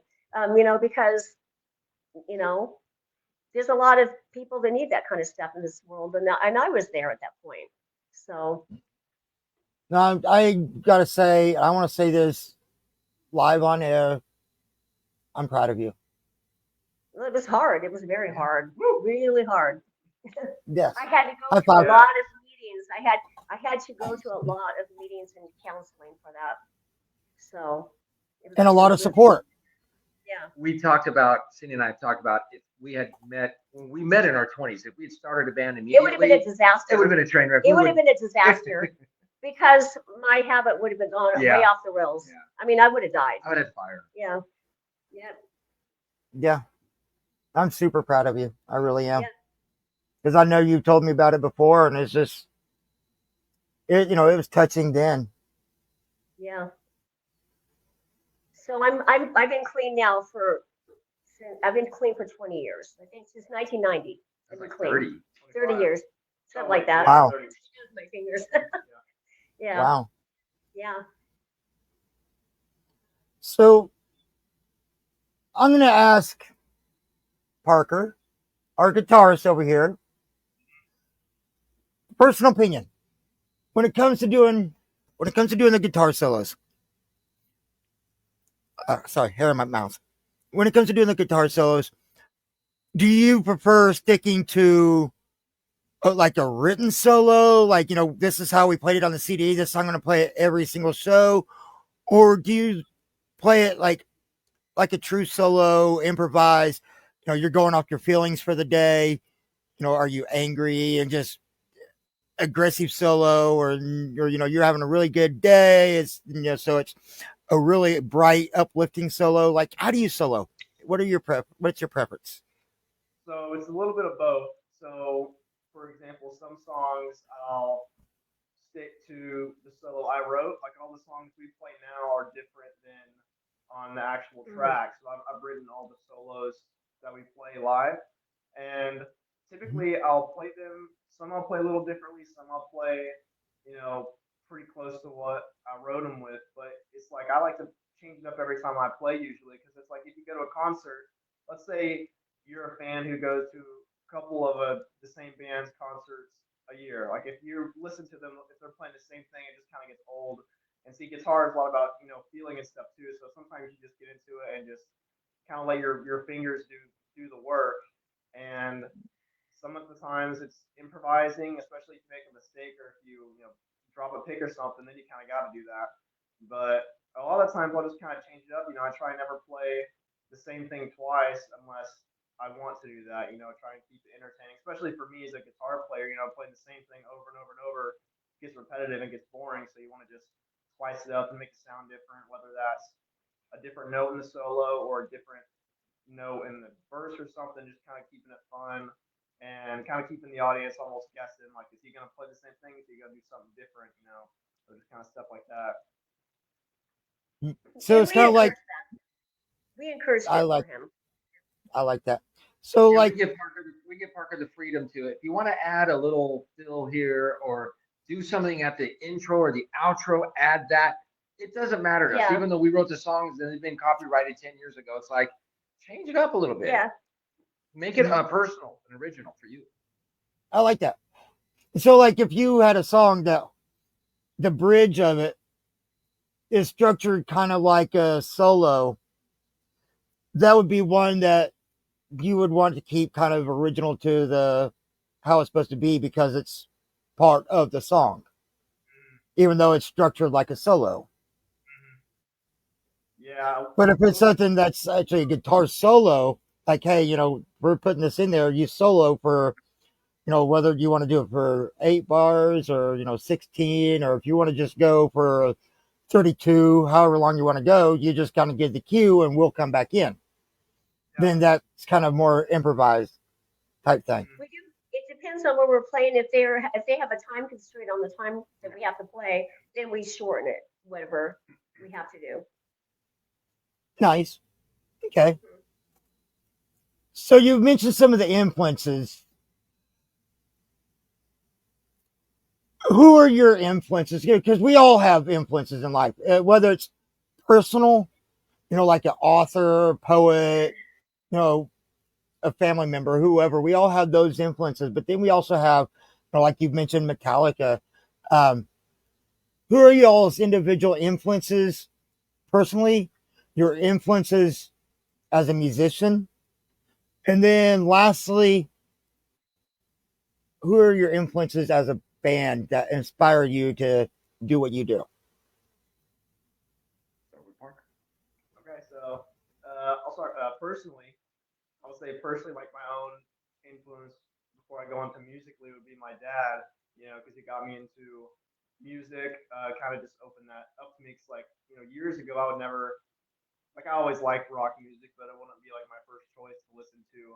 But now I'm constantly listening to it, whether it's metal, rock, classic rock, whatever. Like it's just been a part of my life now, and same for the guitar. So I feel like my dad has kind of opened that door to me, even though he's not a musician himself. And because of that, musically, I've looked into a lot of the classic bands, 70s, 80s, 60s. For example, like I brought up Jimmy Page earlier, so I think he was really innovative with what he did with the guitar. One of the best songwriters, period, from what he's done. Yes. And I like him. I took a lot of inspiration from him, his licks, his guitar playing. If you listen to him, he plays sloppy, but he does it on purpose. So he plays sloppy. I say sloppy. I mean, he's a great guitar player. He records perfectly. And then that's kind of like what I like to do live. I don't like to sound like I'm the most perfect person ever, like I'm in a recording studio. Like I think the whole reason you go to a live show is you practice on your own where it's perfect. And when you play live, if you mess up a little bit or if you string buzz or whatever, it just happens because it's just fun. So you're not supposed to beat yourself up about it. Just supposed to have a good time and just play the instrument when if you're sitting down in your room alone, you can play it as good as you want. Yeah. So it's all about having fun. Yeah. Yes. And I tell you what, when it comes to like missing a note or something, me being a drummer, I don't know anything about music and chords and yada yada.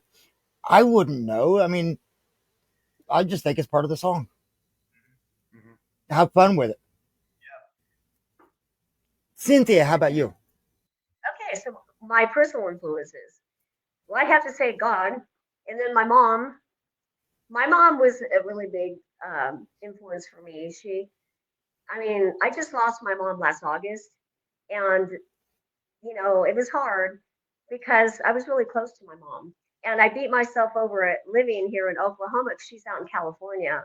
And I said, gosh, if we would have just spent all those good years while she was healthy with her instead of being in Oklahoma, then I could have spent more time with her. But it didn't happen. Financially, we had to move here.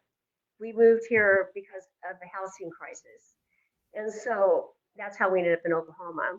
And so my mom was a big influence for me. I idolized her, and my band influences, they're really eclectic. I like Metallica, um, Jason Newsted. I kind of like idolized him.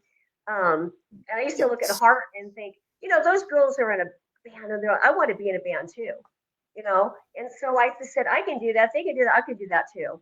And so they influenced me. I loved Amy Lee from, and I liked Nightwish. I like symphonic metal, Yes. and symphonic Yes. metal to me is, I just love the strings with operatic vocals, and it's metal, and it's Mm-hmm. like that kind of thing. Then Symphoniac. I like Green Day. I like Led Zeppelin. I like a lot of different bands from way back then to modern. I liked some songs from the Beatles. Even though I was really just a little tiny kid back then. And so I have tons of influences, but my main band would be Metallica that I love. So, yep. Now, mentioning the sloppy earlier, Parker mentioned the sloppiness. How about uh, Primus? How he does all that slap bass and stuff, like especially on like "My Name Is Mud." I mean, it's incredible what you can do with that, Yeah. and just I don't turn. do slap bass. I can finger pick, but our songs are pretty fast. I use a pick like Jason Newsted did, Mm-hmm, and it's because I do the hammer-ons, pull-offs. I do turnover a lot of things on, since there's only Parker and myself mm-hmm. as guitarist. I'm bassist, guitarist. I have to fill in a lot because there's no rhythm guitar. And so I'm doing like double work with my bass, and it was so hot playing it last night because it was a lot. But anyway, it's fun doing that, and so it's just But I'll appreciate any bassists if they want to slap or they do that kind of stuff. That's cool. Mm-hmm. Yeah, any kind of style, really. Yeah, and I tell you what, you want to mention Metallica? We miss you, Cliff. Cliff Yeah. Burton. It's Yeah. like like listening to Anesthesia pulling teeth. But what he did with that, I swear, it sounds like he was on electric guitar. Yeah. It's just He that was guy really had some talent. snapping him. Yep. And then it's sad, Jason, how Metallica treated Jason afterwards. They did. It, yeah. And now we got, Rob Trujillo. God, he's a beast. During his interview and tryout, playing battery with fingers. Oh I yeah. mean, it surprised Metallica. Like, wait a minute, you're what? I think he would be like, I'm not I've mentioned before, and I'll mention him plenty of times again. I'm a drummer, but to hear people like Robert or Zach Wiles shredding on the guitar is just like chills because they're just so amazing. Yeah. I'll tell you what. Danny I have Carey. they can finger pick that fast. Mostly it's guys I see do this. They can finger pick their bass really fast. I mean, it hurts your fingers after a while. It's like that hurts. So Mm. kind of cheat a little bit with a pick, but I tell you what, though, we want to talk about fingering and stuff. Paulette from Fist of Rage and Dime Store Riot playing. Not only is she playing fretless, it's not marked, right. and she's using her fingers. She is another amazing bassist that I adore her. Who's very, very talented. Hmm. And so while we got you, real quick, Jamie said, "Good for you, Cindy. She's proud of you." I mean, she didn't say she's proud of you, but yeah. And then we I got don't Chris think she, I Garza. don't think she didn't she didn't know what the things we talked about a while ago. She didn't know about that. I don't think so. Now, yeah, Chris Garza, y'all were awesome last night. Had a top-notch musicianship. He's just being nice. He's a cool guy. Hey, hi there. He is. Hi, Chris. Yeah, I mean, from these comments, from Jamie to Darian and Chris, guys, so many people love you guys.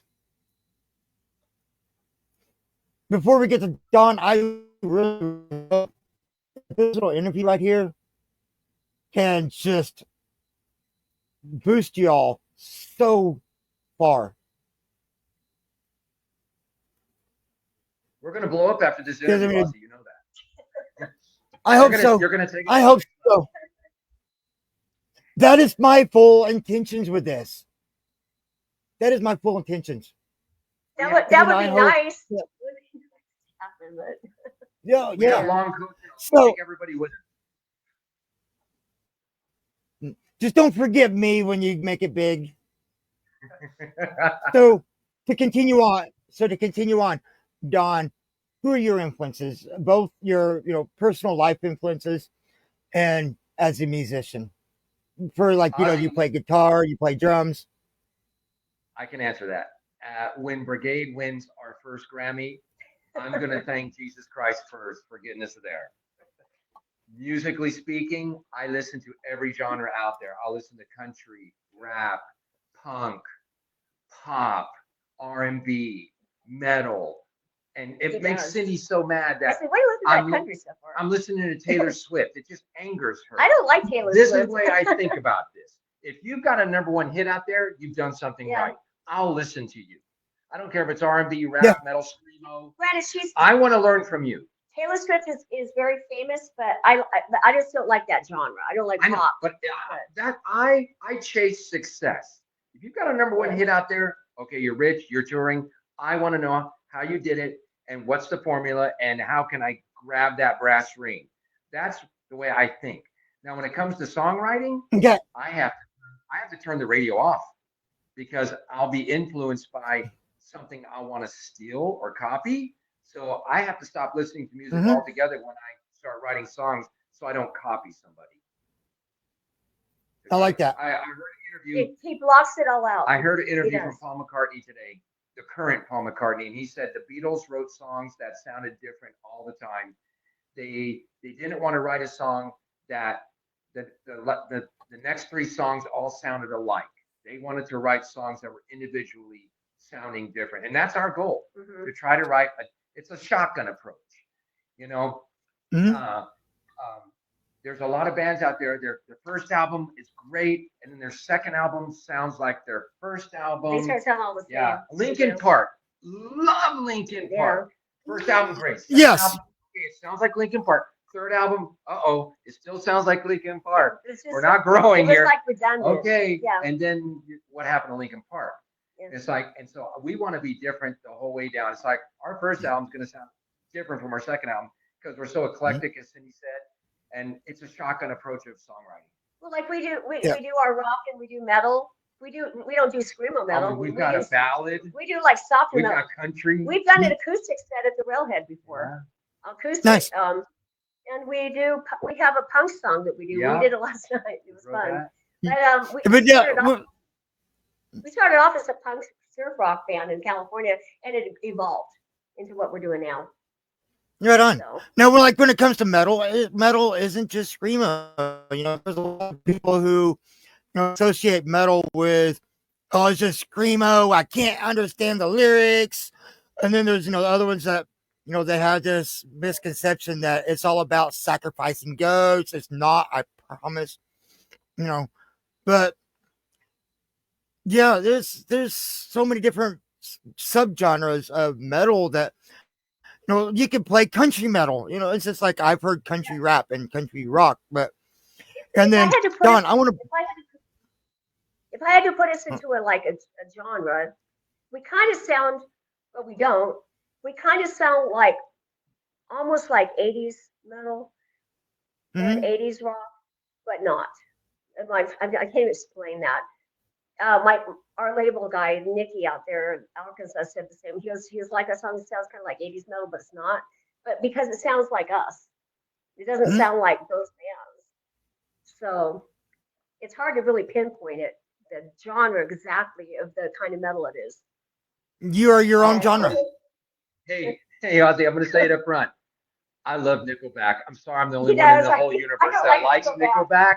I like Nickelback because they've got #1 hits and they're famous and they're touring and they're Oh, rich. And it's like, how did they do it? I want to learn from them. the only song I Have liked you from Nickelback was when they covered Metallica's song. They did that.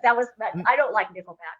He knows it. have you heard their cover of "Devil Went Down to Georgia"? I think, yes. I have not. Yeah. Have you? Cynthia, you need to listen to it. I can sit there and play that song. They could be like a severe Nickelback hater. Oh, that band is just ugh. But I can play that song, not show them who it is. Like that's I know what it is. interesting. Why I don't like Who it. is I know that? why I don't like them. Okay. I know why I don't like Nickelback. Why? It's because he likes Nickelback, but I like to listen. It's just my personal preference. I like to listen to singers that have a range. I like to listen to Like singers that have Chester. a low range and sing in a high range, and Nickelback sings in this range. Yeah. They don't sing. Sure. They don't have that range. And I Also rich. just like the that's just my own self, you know.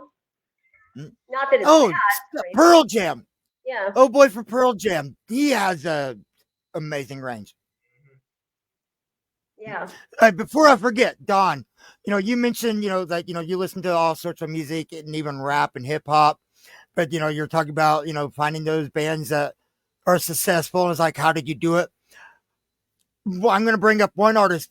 He's local to Tulsa. He's been all over from Minnesota down to even Arizona. Had enough. Brandon Young.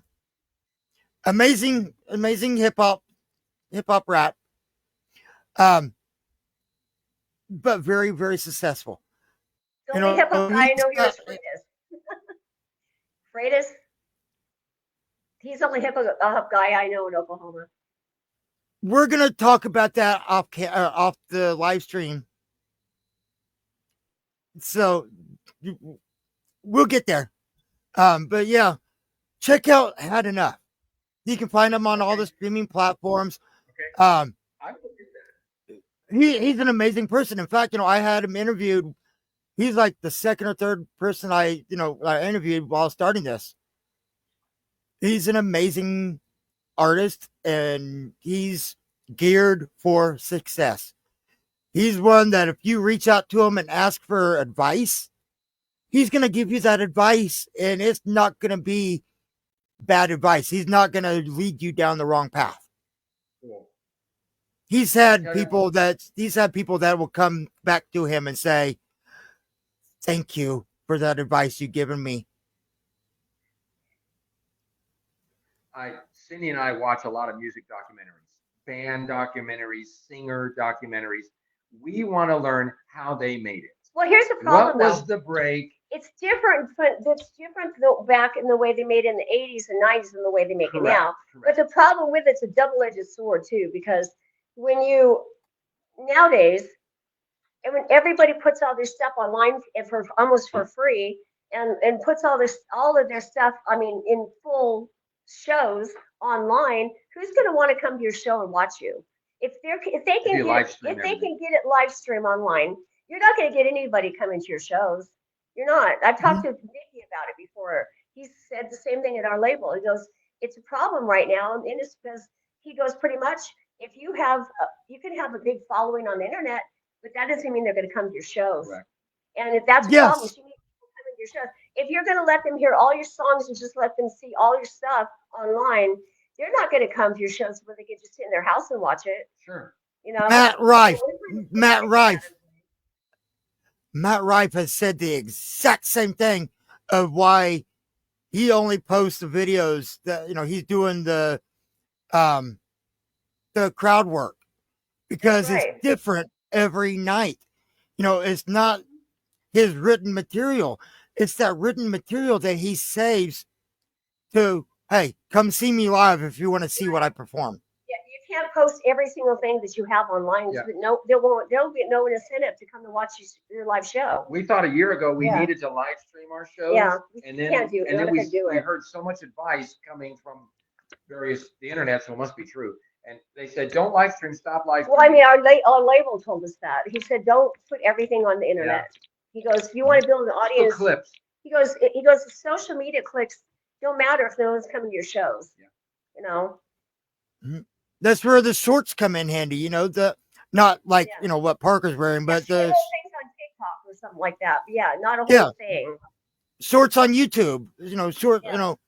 Facebook shorts.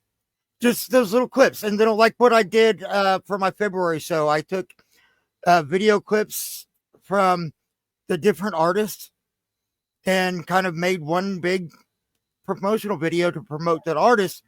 But if you want to see what they do for a full set, go to their next show.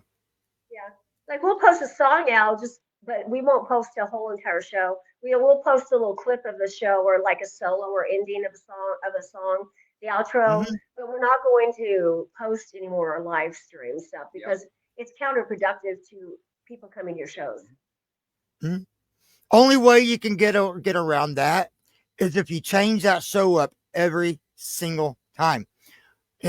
Something different. Different set list or different solos, different stage performances. And don't be the band that just sits there, does the same song, same solo, and stands on that little X the whole night. So the problem right now is when we play at clubs and nobody comes, there's not enough people come to our shows to know what songs we do play at the shows every time. I mean, that's where we're at right now in locally. So, I mean, if they could sing along to your songs and they know your songs, then you better change them up. But so that's where it also helps being able to put your actual music out there, because we live in a way different era now where, we're not using 8 tracks. Records are coming back for popularity. We're not doing cassette tapes. We're not doing CDs. It's all digital stuff now. It's a lot easier for me to put, Pandora on, play it to the radio or play it to the phone and listen to my playlist on shuffle than it is for me to grab a CD, stick it in the CD player, which the new truck I have doesn't even have a CD player. My other truck loves to eat CDs. So it's easier for me to just put Pandora on, and find a lot more music than what's on that one CD. And so to be able to put your music out there on Pandora, on Spotify, on Apple, the actual album stuff on YouTube, that's helpful. Post your lyrics where, you want people to sing along. You could post your lyrics. Like, I could look at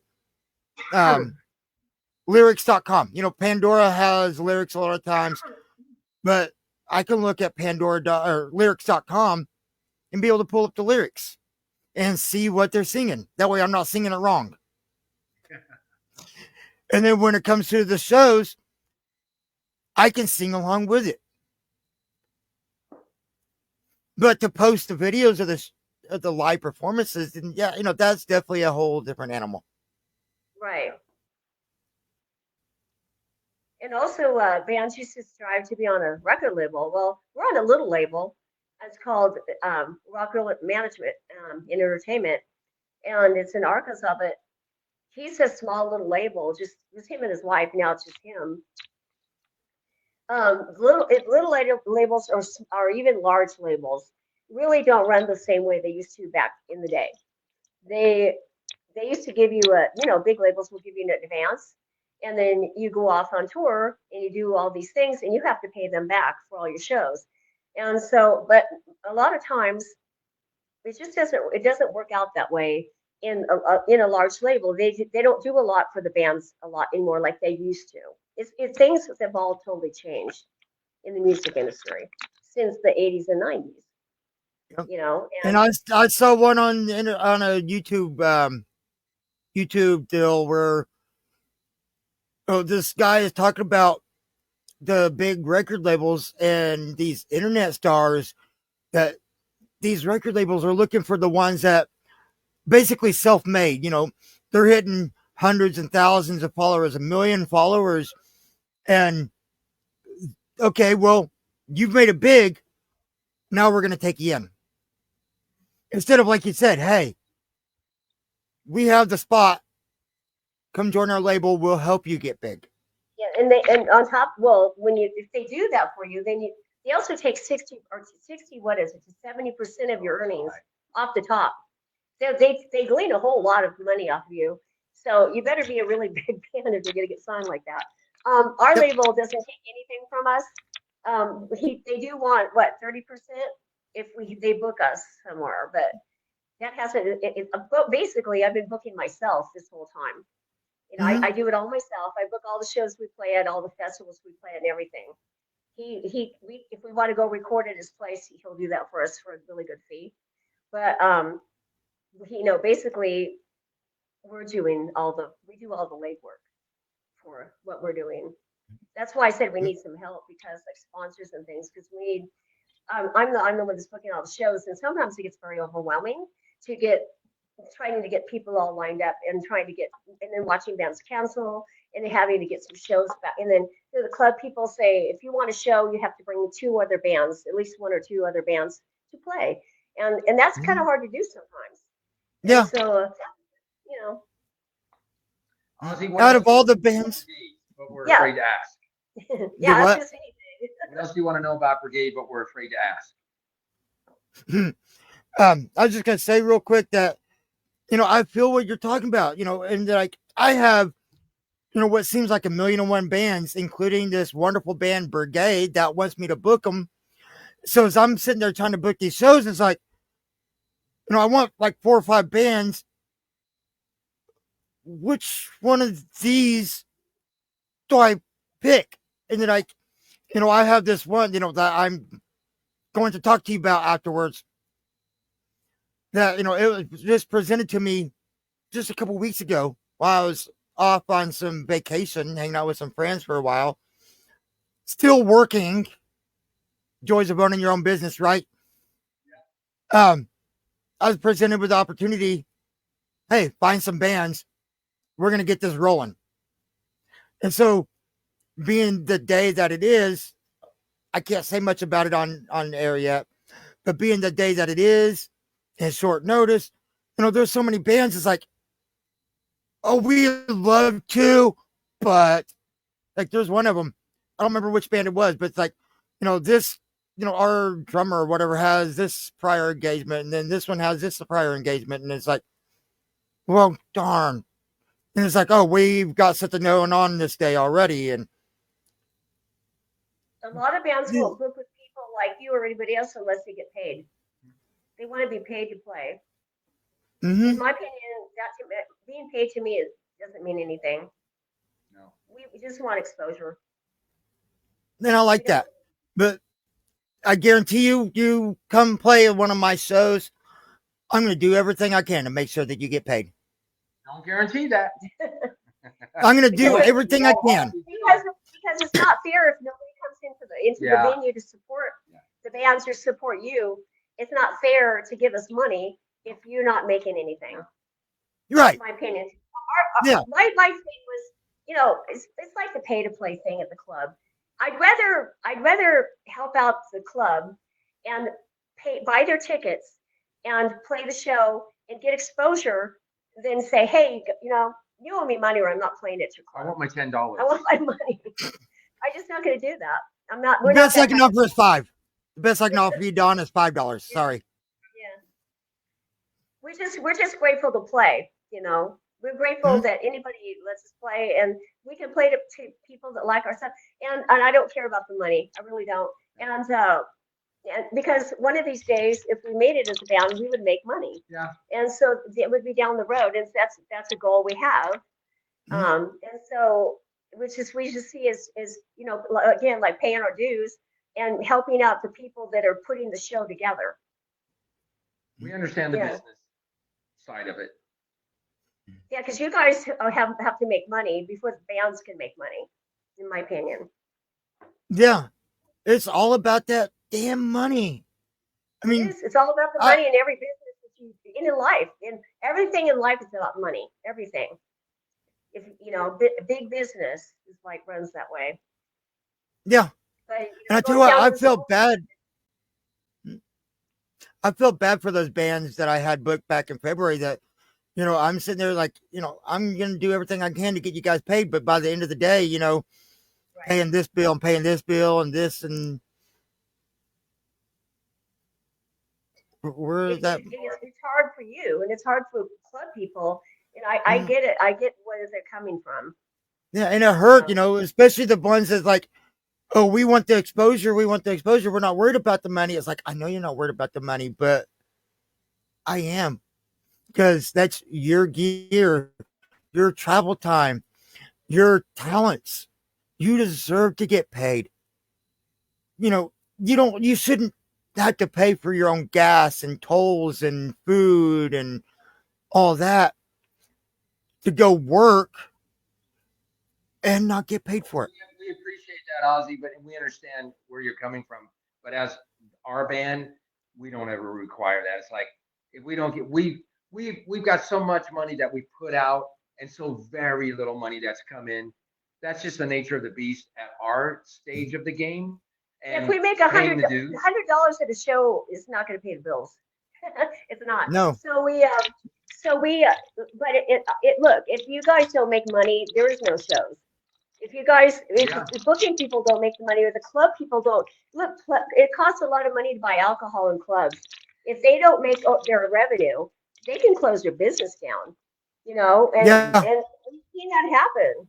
And so, I'd rather play and hopefully people come and watch us play and I'd like to just, get exposure, but not put the person that's booking us out on a limb because they don't have the revenue from the Our crowds, people come in to drink their alcohol and to, whatever else you have, like for your production stuff, you have to buy expensive equipment, that kind of stuff. Yeah. our band has often said, if you want to make money playing in this business, go join a cover band. Yeah. Cover bands make pretty good money. That's sad. They're playing other people's music.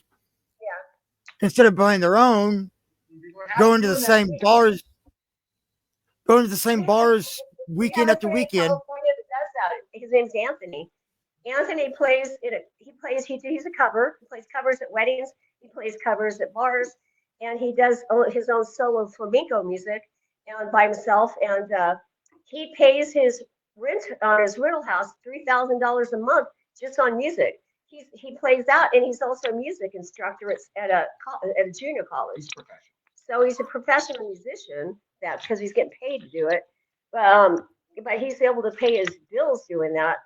But we cover bands can make pretty much couple hundreds of dollars on a weekend. But original bands really don't make that much money. They're not going to make $1,000 in a week. Ask Parker why he joined the band. Parker, why'd you join the band? What music? Yeah. Just for fun? Yeah, you make it. It's a job without being paid. We got our band together just so we could play our music. What's your goal? What's your goal joining a band? Have fun doing it and spread our music around. We just want people to hear our music. That's all we want. Mm-hmm. I like that. So, you already got, Nikki and whatnot, but I'm going to ask you, Cynthia, what do you look for when it comes to managers, producers, and promoters? In what way? What do we look for them? Like if you had to, well, if you had to go out and look for a manager or you had to look for a promoter, what would you look for? Like what qualities and how would you pick one? Well, we did have a booking agent and we fired him. I was doing the same thing he was doing, and we were paying him to do it. I'm booking all the shows. I'm booking all the events and everything. I'm the point of contact in our band. So if you needed somebody to actually start booking for you, like an outside person, booking out of state. What would you look Out for of in that state. person? Oh, I'd like somebody to Or- help me book out of state shows. Yeah. I look for someone someone that knows what they're doing for sure. So some people don't know what they're doing. And I'm learning. someone that will believe in us as a band. I want someone has. Yeah, it can't cost zillions of dollars because we don't have it. Someone that actually. There's a lot of labels Yeah. online that you can that are looking for talent that you can go sign up. Yeah, the for, ones on Facebook. but you got to pay the them. ones that monthly. say they're looking for talent. You have to pay them to be on it. Yeah. Yeah, I wouldn't go on something that. And Yeah, anybody who hearing this, don't do that because it's not worth it. Say it louder. You One don't more wanna time. pay Say it louder. them to collect it for them to book these shows. You can do it yourself. Yeah. Yeah. Say that again. That way they You hear don't it. want people book. You don't want to Don't pay join a label. people. You don't want to join a label and pay them money every single month for them to promote you and make flyers when you can do it yourself. Correct. It's not that hard to do. Did you guys hear that? Did you guys hear that? Hello, listeners. Did you hear that? Rewind. Rewind the It's video not that and go hard. back and listen again. So, yeah. Speak it, girl. You want me to say it again? No, they can rewind. Okay. So Jamie had said exactly right. I don't try to get money from bands that I play on Marshall Rock. I'm just trying to get their music heard all over the world. I spend money every month for licensing and for having the channel. I only ask that the bands promote me back. It's not that hard. Hey guys, go catch me on Marshall Rock. Here's the link. Go check it out. Yeah, you take their links and you post them on your pages so you can advertise them too. Yeah. I may not be connected per se with Jamie or Marshall Rock, but I share that stuff. She shares the post in my group, St. Anger Promotions. She's promoting herself. Yes. That is what that group is for. And then I will turn around and I'll share it to my main page. Every once in a while, I might share it to my personal profile just to kind of help promote her. Because if I'm promoting her, that also means I'm promoting bands like you and Right. Aquafire. Because to get Marshall Rock heard by more people, that means that more bands are getting that exposure. Right. Then if you can't promote yourself for a free radio station that's heard around the world, what the hell are you even doing with life? Right. You're scrolling Facebook. How hard is it to make a post? It's not. You share the video of the kitty. You share the video of this guy doing stupid stuff, but you can't promote yourself. You can't promote somebody else that's trying to promote you. What are you doing with life?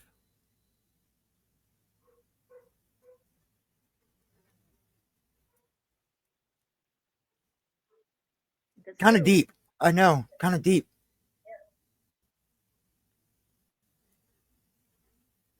And I hate that this is the social media world that we're living in. Yeah. It's a double-edged sword. You can do good with it, but it's also bad in a way. Yeah. I tell you what, when it comes to selling tickets, you can sit there and try to sell them all day long. But it's like getting people, it's like pulling teeth, try to get people to actually go buy those paper tickets. Oh, we want paper tickets. We want paper tickets. But yet they don't reach out to the bands and say, hey, Crimson Tempest, you're going to be playing in Tulsa next weekend. Let me get a couple of those tickets. Hey, Freitas, you're going to be playing your Blue Heron. You're going to be playing, let me get a couple of those tickets. It's just as easy for them to get online and buy digital tickets, but nobody wants to buy digital tickets. They'd rather have paper tickets. A lot of people aren't buying the digital ones either, though. Yeah, I mean, their friends might, maybe their mom and dad or their family, but they're people who don't know who you are going to buy tickets to come see a band that they don't know. So, that's where it's important to be able to get out there and promote yourself. But as fans, if you like the music, if you like these people right here that I have on camera, if you like them and you support them, actually support them. Go to their live shows and be there. Try to get front and center and cheer them on.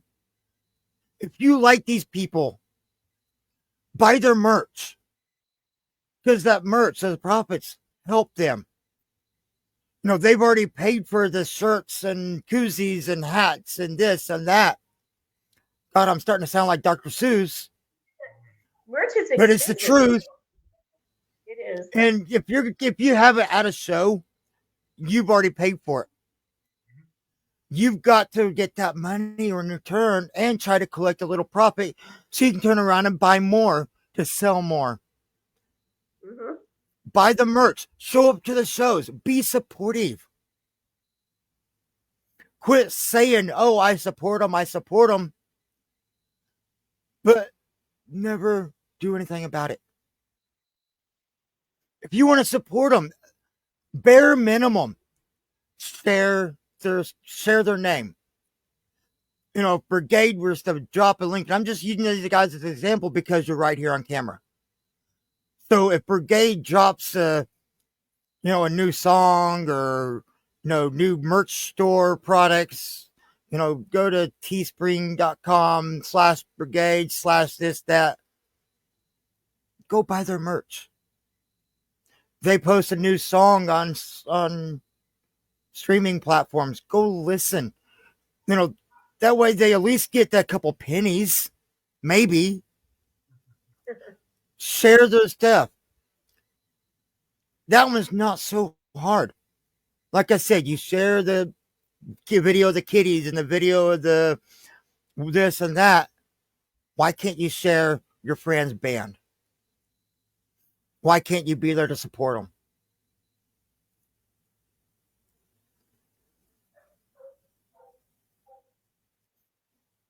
We've already said it's kind of a dying thing out here.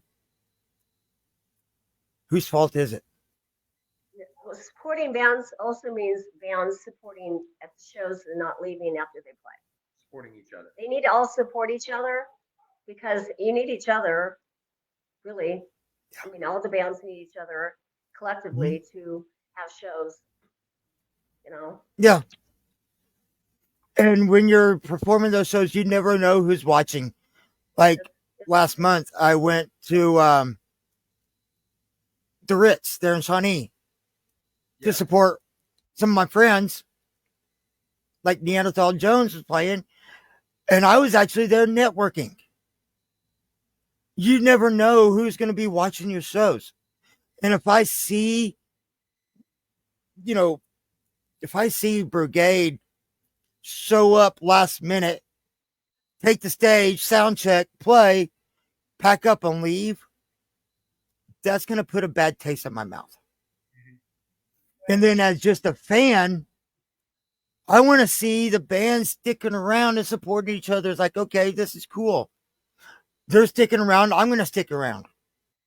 Maybe I might have a chance to walk up and say, hey, good job. Congratulations. I can't wait to see your next show. I can't wait to hear more music. But if you're going to leave as a fan, that's going to put a taste in my mouth. It's important for the bands to be there for each other, but for the fans to be there for the bands. Fans to be there for the fans. Yeah. It is a cutthroat industry out here. We all need as much support as we can get. The fans need to support, the bands need to support, everybody does. That's true. Yep. So when it comes to venues, I want to know, what do you guys look for booking venues?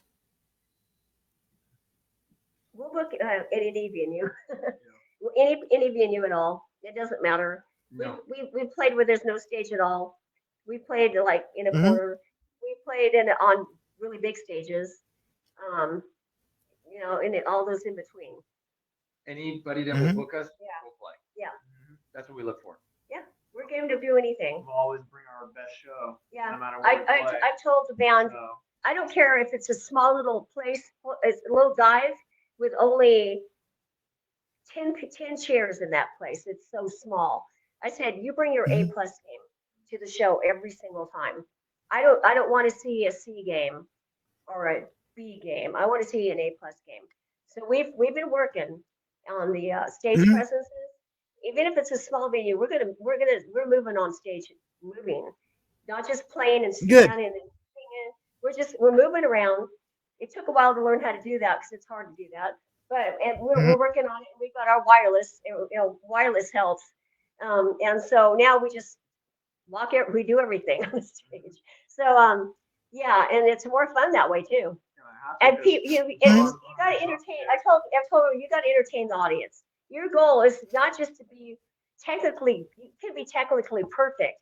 And if you're just standing there, it's going to be boring as heck. You've got to entertain that crowd. Any time you go to a professional band and you go to their concert, they're entertaining the crowd. Yeah. So I said, we're not at that level, but I said, we get to bring our A plus game and entertain the crowd. You have to, because that's the only way you're going to get Yes. people to like music or like you as a band. Perfect example. This is a bigger band. I have nothing against the Offspring. I love their stuff.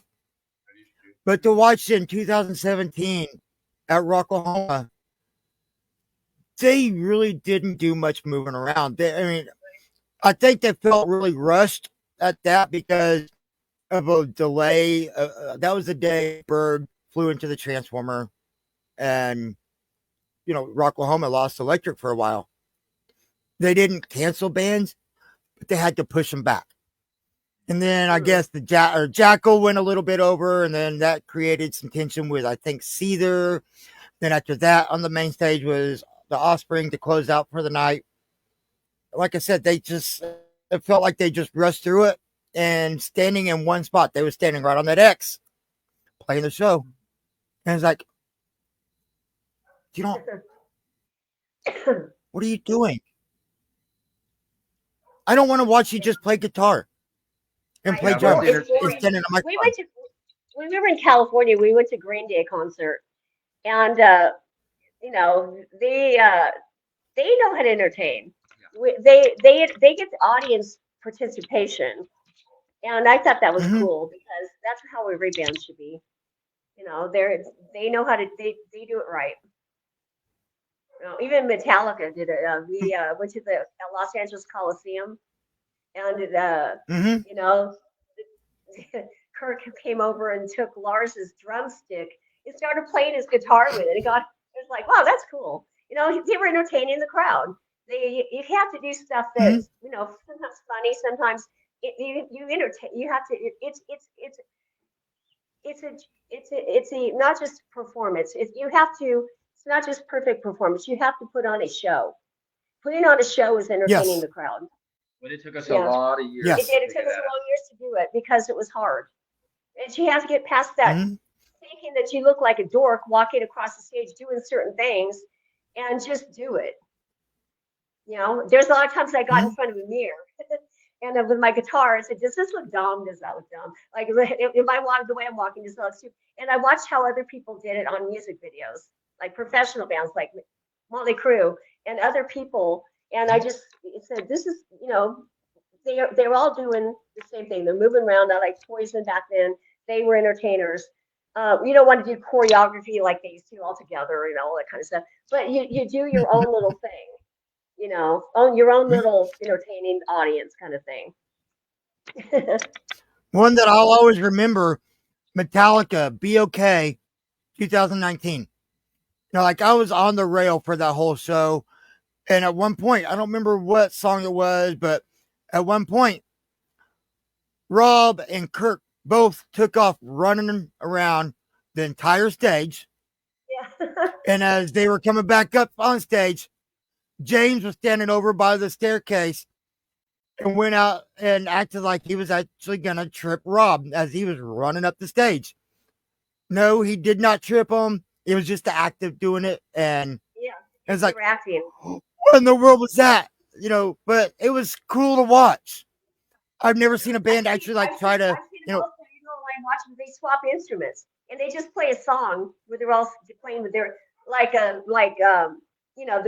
their Kirk was playing the bass and Kirk and James got behind the drums. That kind of thing. That was cool to see them do that. Mhm. Actually, James is a pretty good drummer. He is. So, he's also a good singer and guitarist too. So let me ask you this one. This one is going to be for the individuals, and then I want the band to answer it, like kind of collectively. So, like, Don, we'll start with you this time. If you could be on stage with any one artist at any venue, even if it is not obtainable, with who and where would it be? And we'll go down the line. You mean, am I playing with them or I'm just on stage watching them? No, you're on stage playing with them. I'm playing with them? And pick an instrument. You can either play the drums or you can play the guitar. Either one. First of all, I would not play an instrument. I'd be singing. I'd be harmonizing with them.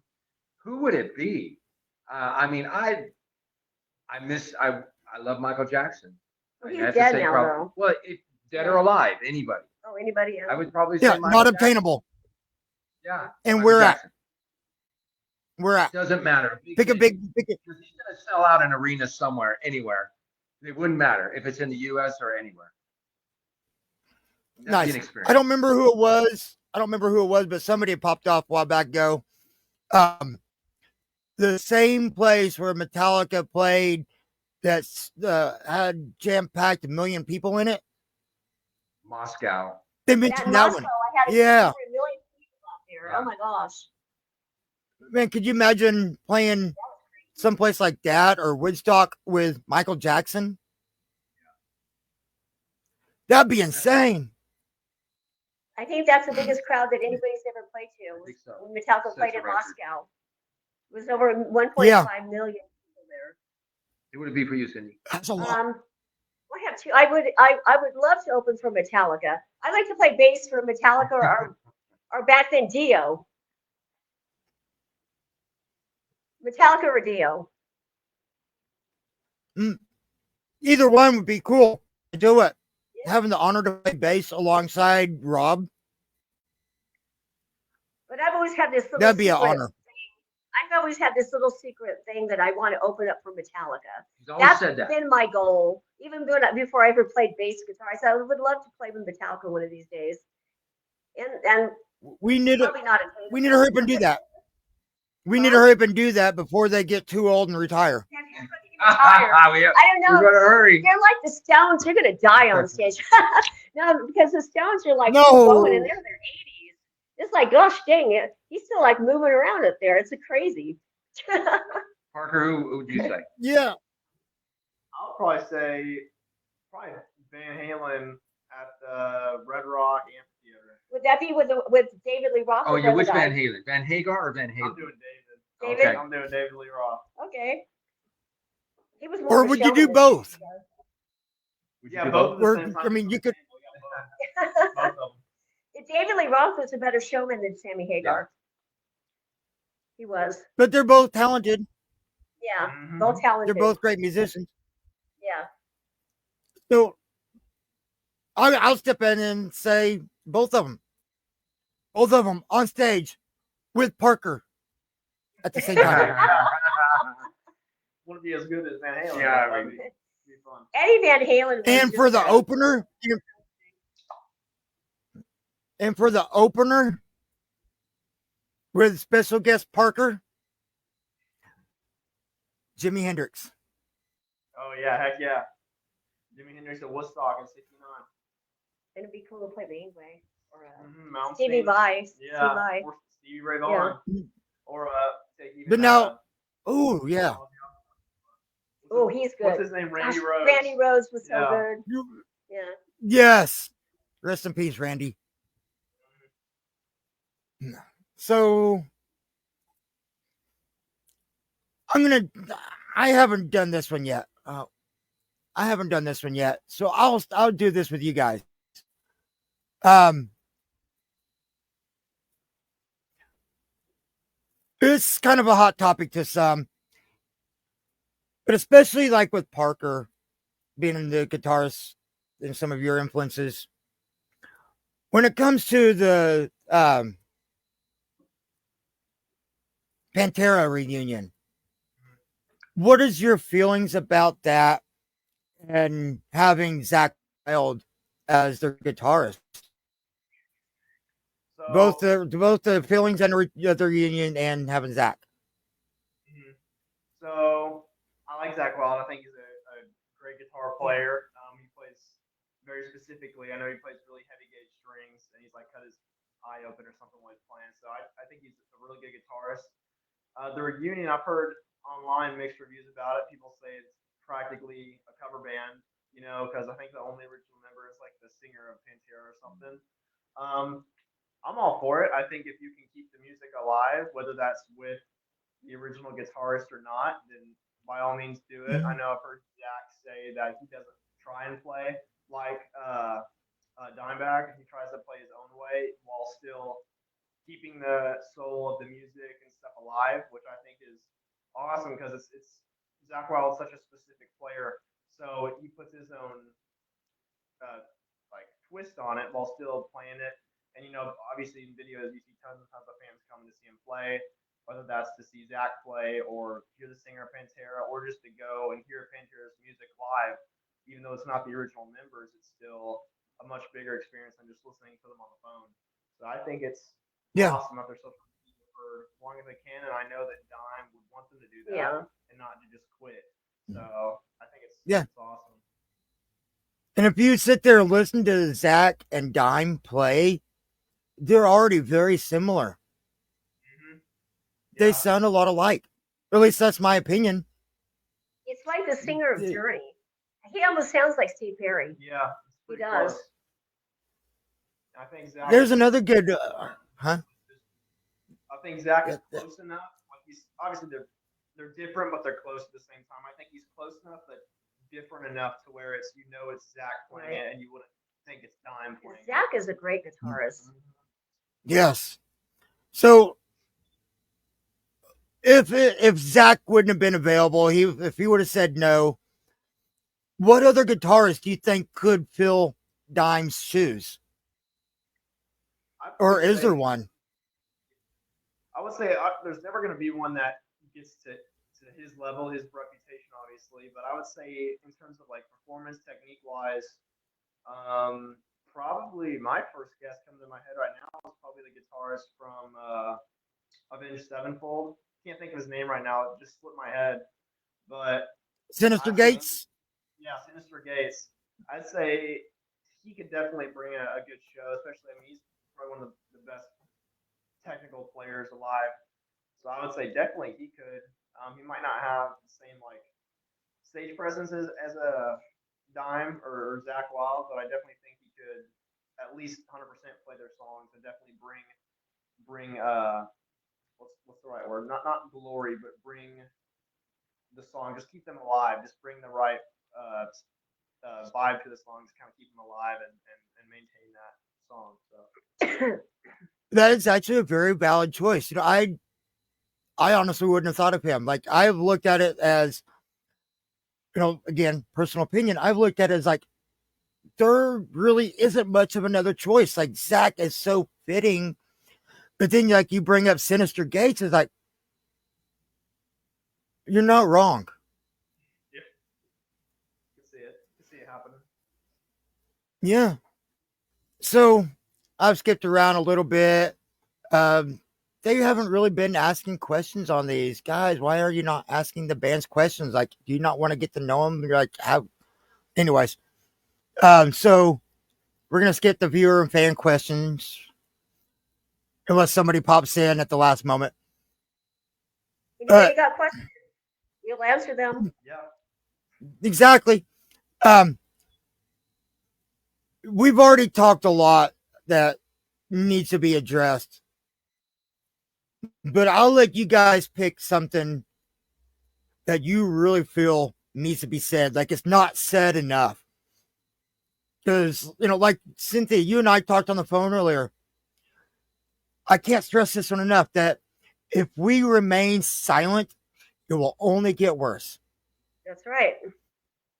These issues need to be addressed, and not just on an individual band level, but as a whole community, as the local artists, the local producers, the local venues, as a whole. If it needs to be said, it needs to be said. We should not keep silent about it. So Okay, I'll let you guys open mic. Here's something I think needs to be said. Yes, I'm not really good. Something that really needs to be addressed. Let's hear it. It's really frustrating, and personally as a band, to try to book a show somewhere, and the club people don't know who you are, so they don't book you, but they keep booking other bands all the time, constantly, that they know. And so it's like, well, geez, I don't want to get into that band's clique if they're going to be just to do that, because I want, they should be listening to music that's on. We have our websites online where they can go see our EPK, and they can go to our Reverb Nation page, or they can go to YouTube, Apple, Spotify, and they can go on to Instagram and see all that stuff. But if they don't know you, they just don't even, they don't book you, or they don't even call you back. Yeah, I can email a whole bunch of clubs, and I don't get no responses from anybody. Zero. And how are they supposed to know how you are or how good you are if you don't get a chance to let them hear you, or let them to say, okay, I'll give you a chance to play at my club. So that's a booking It's a frustration. problem that is frustrating, because it didn't happen like that in California. It's happening like that here in the state. So how do we fix that? We should all have an open dialogue about how to fix this problem, because it's happening probably with other bands and they're just not saying anything. So Other bands are bands, probably coming across the same kind of problem. so bands, artists, chime in. If you go watch this later after I re-upload it, chime in. What are your thoughts on this? Are you having the same issues? How do we fix it? Because like one thing I think of, you got people like Michael Freeman, you got people like myself. No, that's what we do. We book bands, and we're the go-between between the venues and the bands. Like, I've paid the Bowman for both of these shows, and I booked the bands to fill the Bowman. They didn't have to contact the venue saying, "Hey, can we come play?" I contact the band, say, "Hey, I got the venue. Can you come play?" In my mind, I think that works a lot better than, this upcoming band to say, "Hey, can we come play at your venue?" Well, who are you? But as the venue, like if Cynthia, if you're going to be doing that, I think it's very important that the venue, Briegade, send me some links, send me that EP. Well, I like do. to get on Survivor. I go to their webpage, and I go to where it says to email them, and I send them our EPK and our all of our social media pages. Actually, our social media is on the EPK also. It's got links that you can go, and I put my phone number, my address, and everything, and I can even get other bands to play. I mean, I can ask other bands, and if they're available. I hopefully they'll play like they did last night. But I just. Even just to, they can say, well, we're booked up, or who's that? I don't want to get nothing. Nobody ever writes. Nobody responds back ever. It makes me wonder why. And why can't they sit there and actually read through your profile, There's go some check out clubs, your socials, and then listen? There's some clubs though where I know they're and the same bands will play it there, but we can't get into there. The same exact bands will play at these clubs. It's simple business etiquette. No thanks. Thanks, but no thanks. They're happy. We'll They're happy with the bands they've already booking. Just say no thanks. I think there's a lot of people are happy with the bands they're already booking. They don't want to. I guess they don't want to reach out and look at the other ones. I don't know.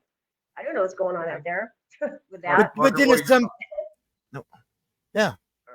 What were you gonna say? I was just gonna say, it's like we talked about earlier with, overplaying, oversaturation.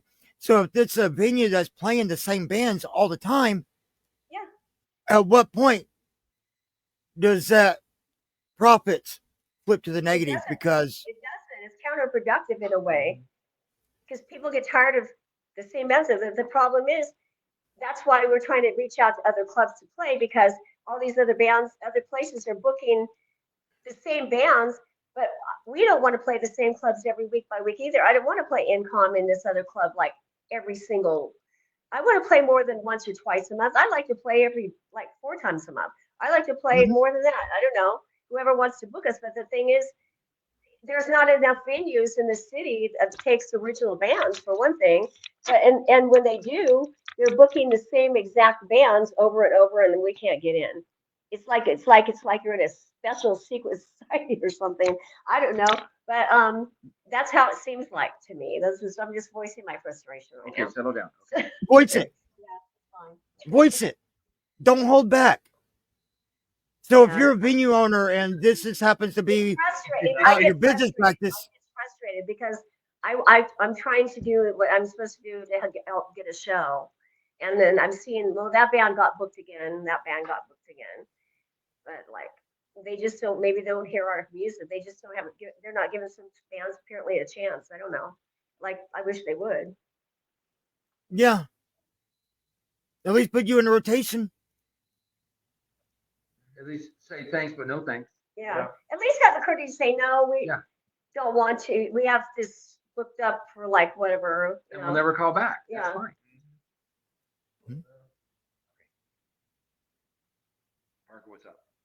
Oh, I was just gonna say I agree with them, and then I was just gonna say that my one hot topic, I guess, would be, now a lot of days, for example, as a guitar player, you see a lot of guitar players online who are so technically proficient, and a lot of songs nowadays where it's just like a bunch of notes all at once or something, like just some crazy solo. No, that's not bad. I was just kind of bringing it into our music, where our music is not the easiest, but it's not the hardest, and it's more melodic.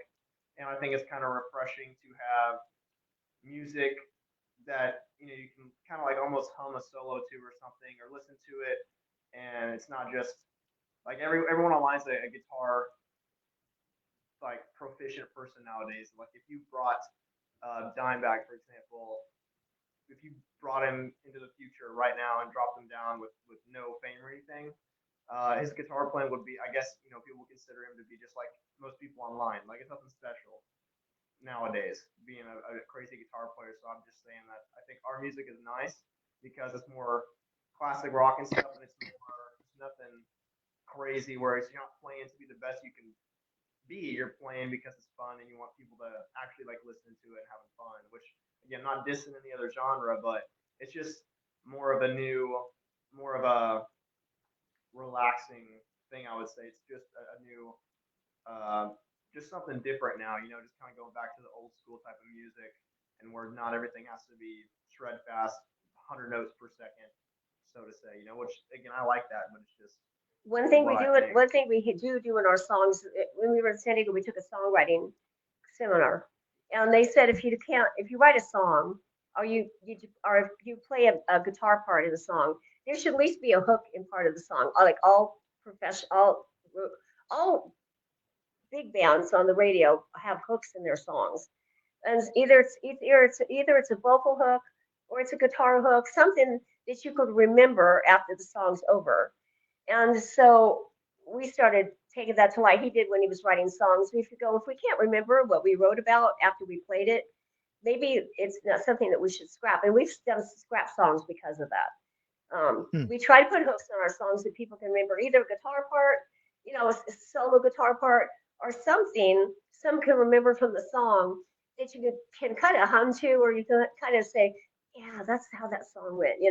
It gets in, the kind of songs that get in your head, the kind of songs that get in your head, and you just, They, even if you, there's a song I really hate, a band I didn't like in the 80s, but that song was very popular, and it just gets in your head, and like you go, even though you don't like it, it's a hook. That's what you remember in the song. Something that gets in your head. 8675309. That was the one. That was a good song. Crap that Yes. whip. That was a hit. Devo. Yes, I hated it that was. song, but it's got hooks in it. You remember it because of the hook in the song. Now like I saw Parker, 8675309. You're gonna go to bed with that. Like, damn it, Ozzy. Yeah. Chris, I like I blame you for not being able to sleep. Oh, definitely very informative. It's been a good interview. Thanks for having us. Yeah, we appreciate it. Yeah, I'm glad we finally got to do this. I am too, because there's Mhm. things we wanted to get out to talk about that was Get people to important. know us. Yeah. It's good to hear other bands' Yeah. thoughts. I know we have a lot of similar thoughts, but it's good to hear unique thoughts from bands on how to become a better band, or what you should do if you're in a band, or how to start a band. It's always good to hear refreshing ideas. Mm-hmm. Okay, Chris Garza has a question. What popular song do y'all wish y'all wrote? I Popular song? don't know. Can you think of one Um, I'm trying to think. that we wrote? you mean that You hear it anybody as like Any song of all time. of all time? Mr. Crowley. Oh, that's such a good one. That's a good song. Over the mountain. yes, Ozzy. Now I look at it from a business standpoint. What's the most number one played song of all time? It used to be White Christmas. Now it's Funky Comedina. That's the one I Is want. that really? Because it's the most played song of all time. Is it now. really? Yeah. Oh, Wow. okay. What about you, Parker? I'm gonna go basics. I'm gonna say probably, I don't know, Stairway to Heaven, because that's Oh, I hated that that's song. just so notorious. I like it, but Guitar Center, for example, it's like, don't play that song in Guitar Center, but to be that well known, When I to be that well known that you don't want a song played there as a joke, it's pretty funny. But why can't I play it? I wrote it. There you go. Yeah. What was yours, Dee? Huh? What song did you say? Oh, Mr. when I Crowley. first Oh, learned Mr. Crowley. Mr. Crowley, when I first learned guitar, they wanted me to play "Dust in the Wind" and that song. Kansas. Yeah, they want to play that other song too. And I says, "Gosh, dang, I don't like those songs." So I says, "I want to write my own. I want to play in my own band and have my own songs." But that's how that started. But anyway, that was a redundant. "Dust in the Wind" was the worst song in my opinion. Ozzy, I got a question for you. I'd like to ask all my trainees at my work. What's the Yes, go first ahead. concert you ever went to, and what was the best concert you ever went Brigade, both to? The first one was, not to sound old, but decades ago. I don't remember exactly for sure, but it might have been the Christian comedian Mark Lowry. Or it could have been Clay Cross and Point of Grace. And I what was the don't- best concert you ever went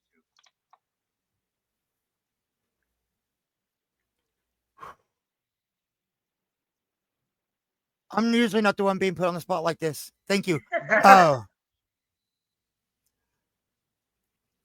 I think being front and center for Tool Oh wow. was an amazing experience. Like, first time ever to see him. Bought the VIP package. I went silver. Like, all three packages, gold, silver, and bronze, were all the same except for gold, the addition of an autographed piece of merchandise. Okay, I go silver. I get there. I'm waiting for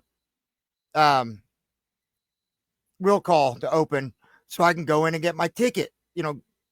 My ticket was pretty much on the bus with the band because it was through the band and not through Ticketmaster or whoever.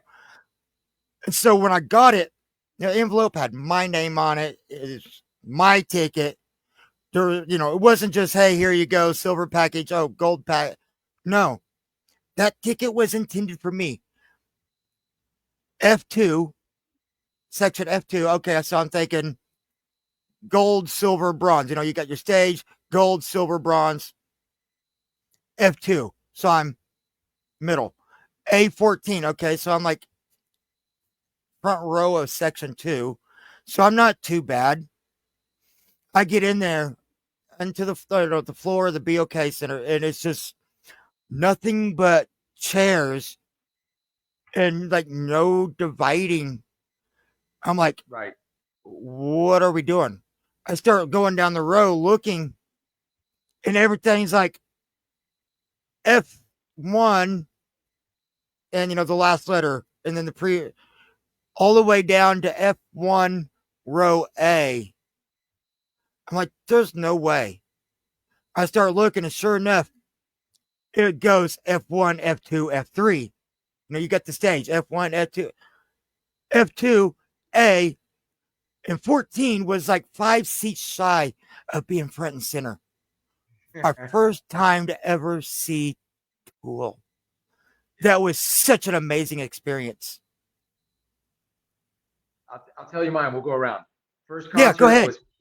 First concert was Kiss, and Tom Petty and the Heartbreakers opened for them, and we booed them because they were horrible.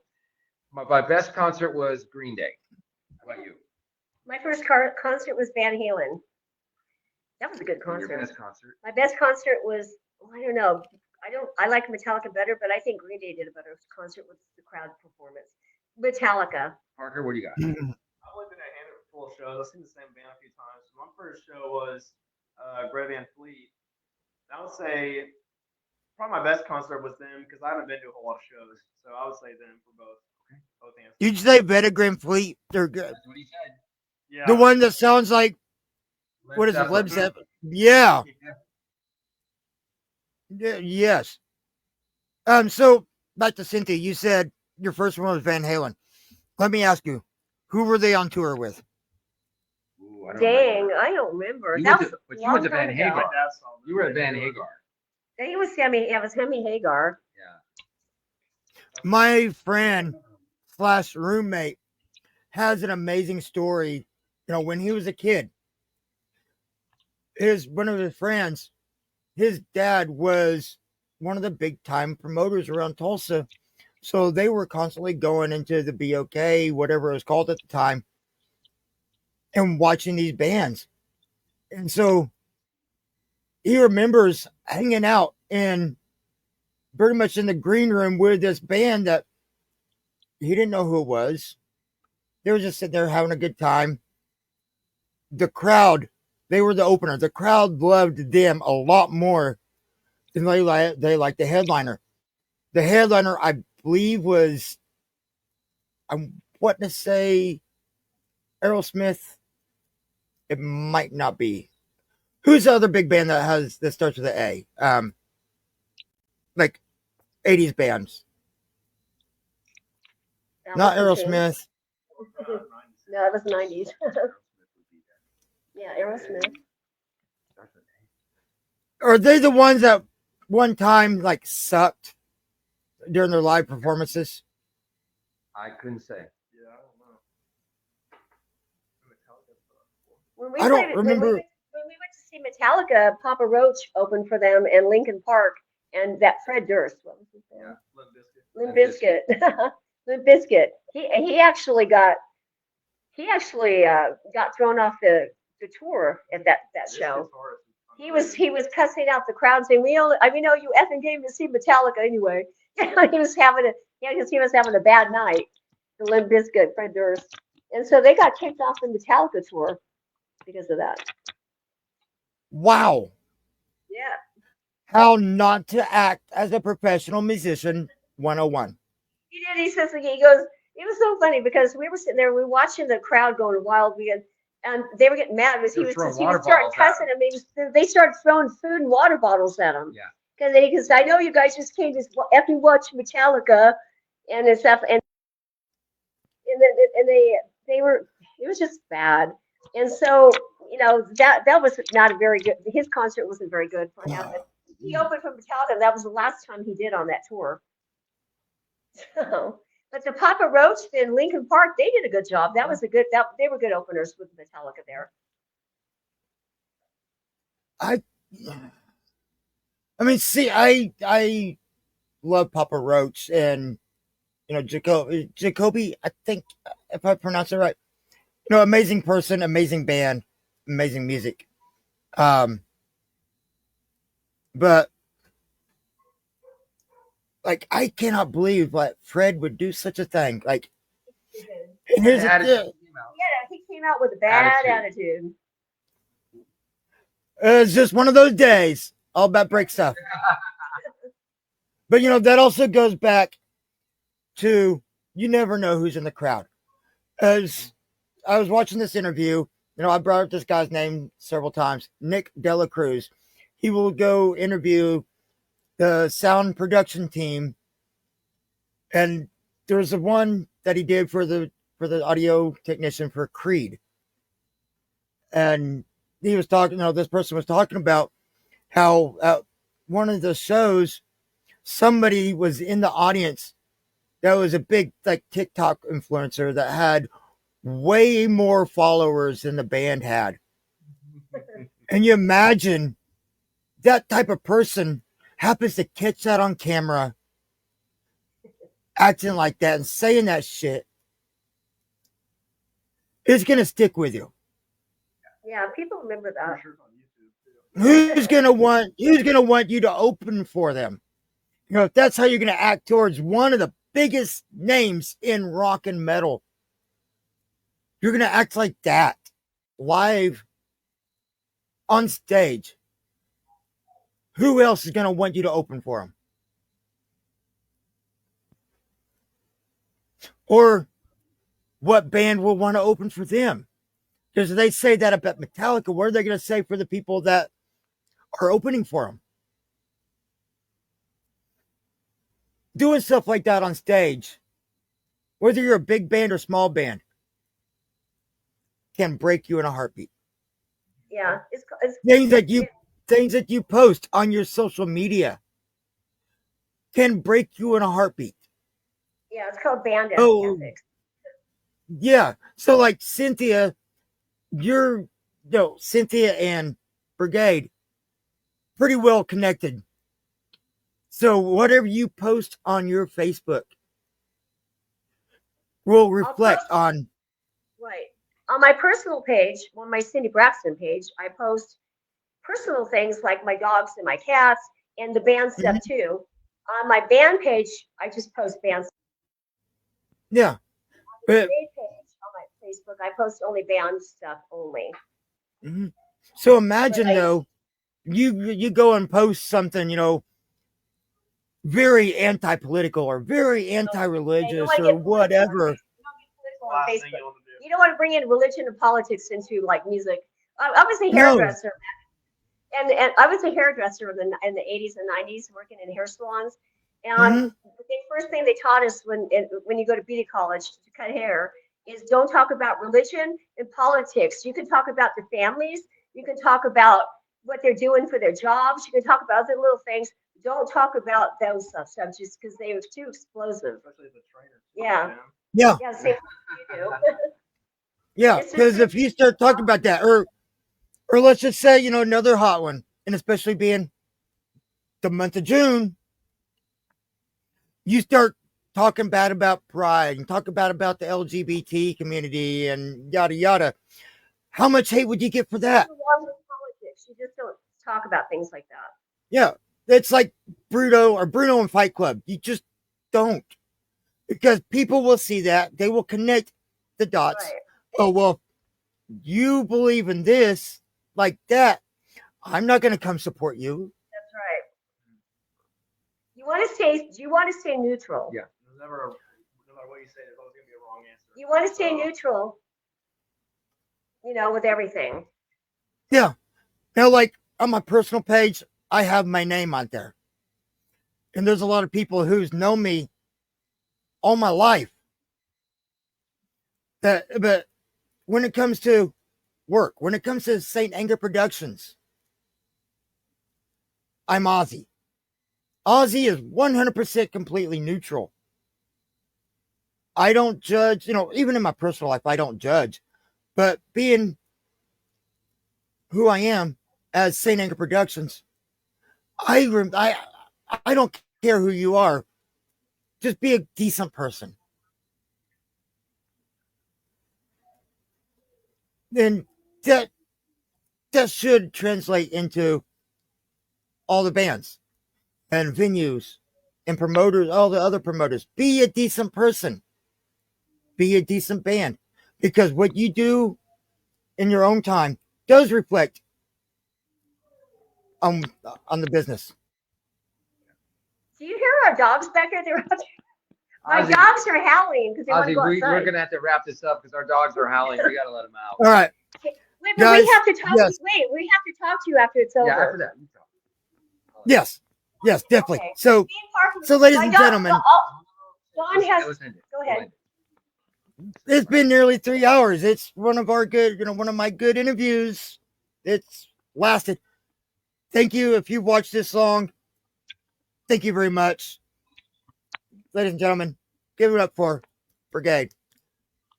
Thanks Go show for them sticking some with love. us. Thank you guys. Yes, for go watching. show them some love. So Find them watch- on you. Find them on the social media. Do what? Dawn's gonna go when we get off there. Dawn's gonna go get the dogs outside, and then we'll talk to you. Yeah, that's fine. So, guys, I guess it's time to get off here. So, thank you guys for Bye. coming in. Brigade. Brigade rocks you.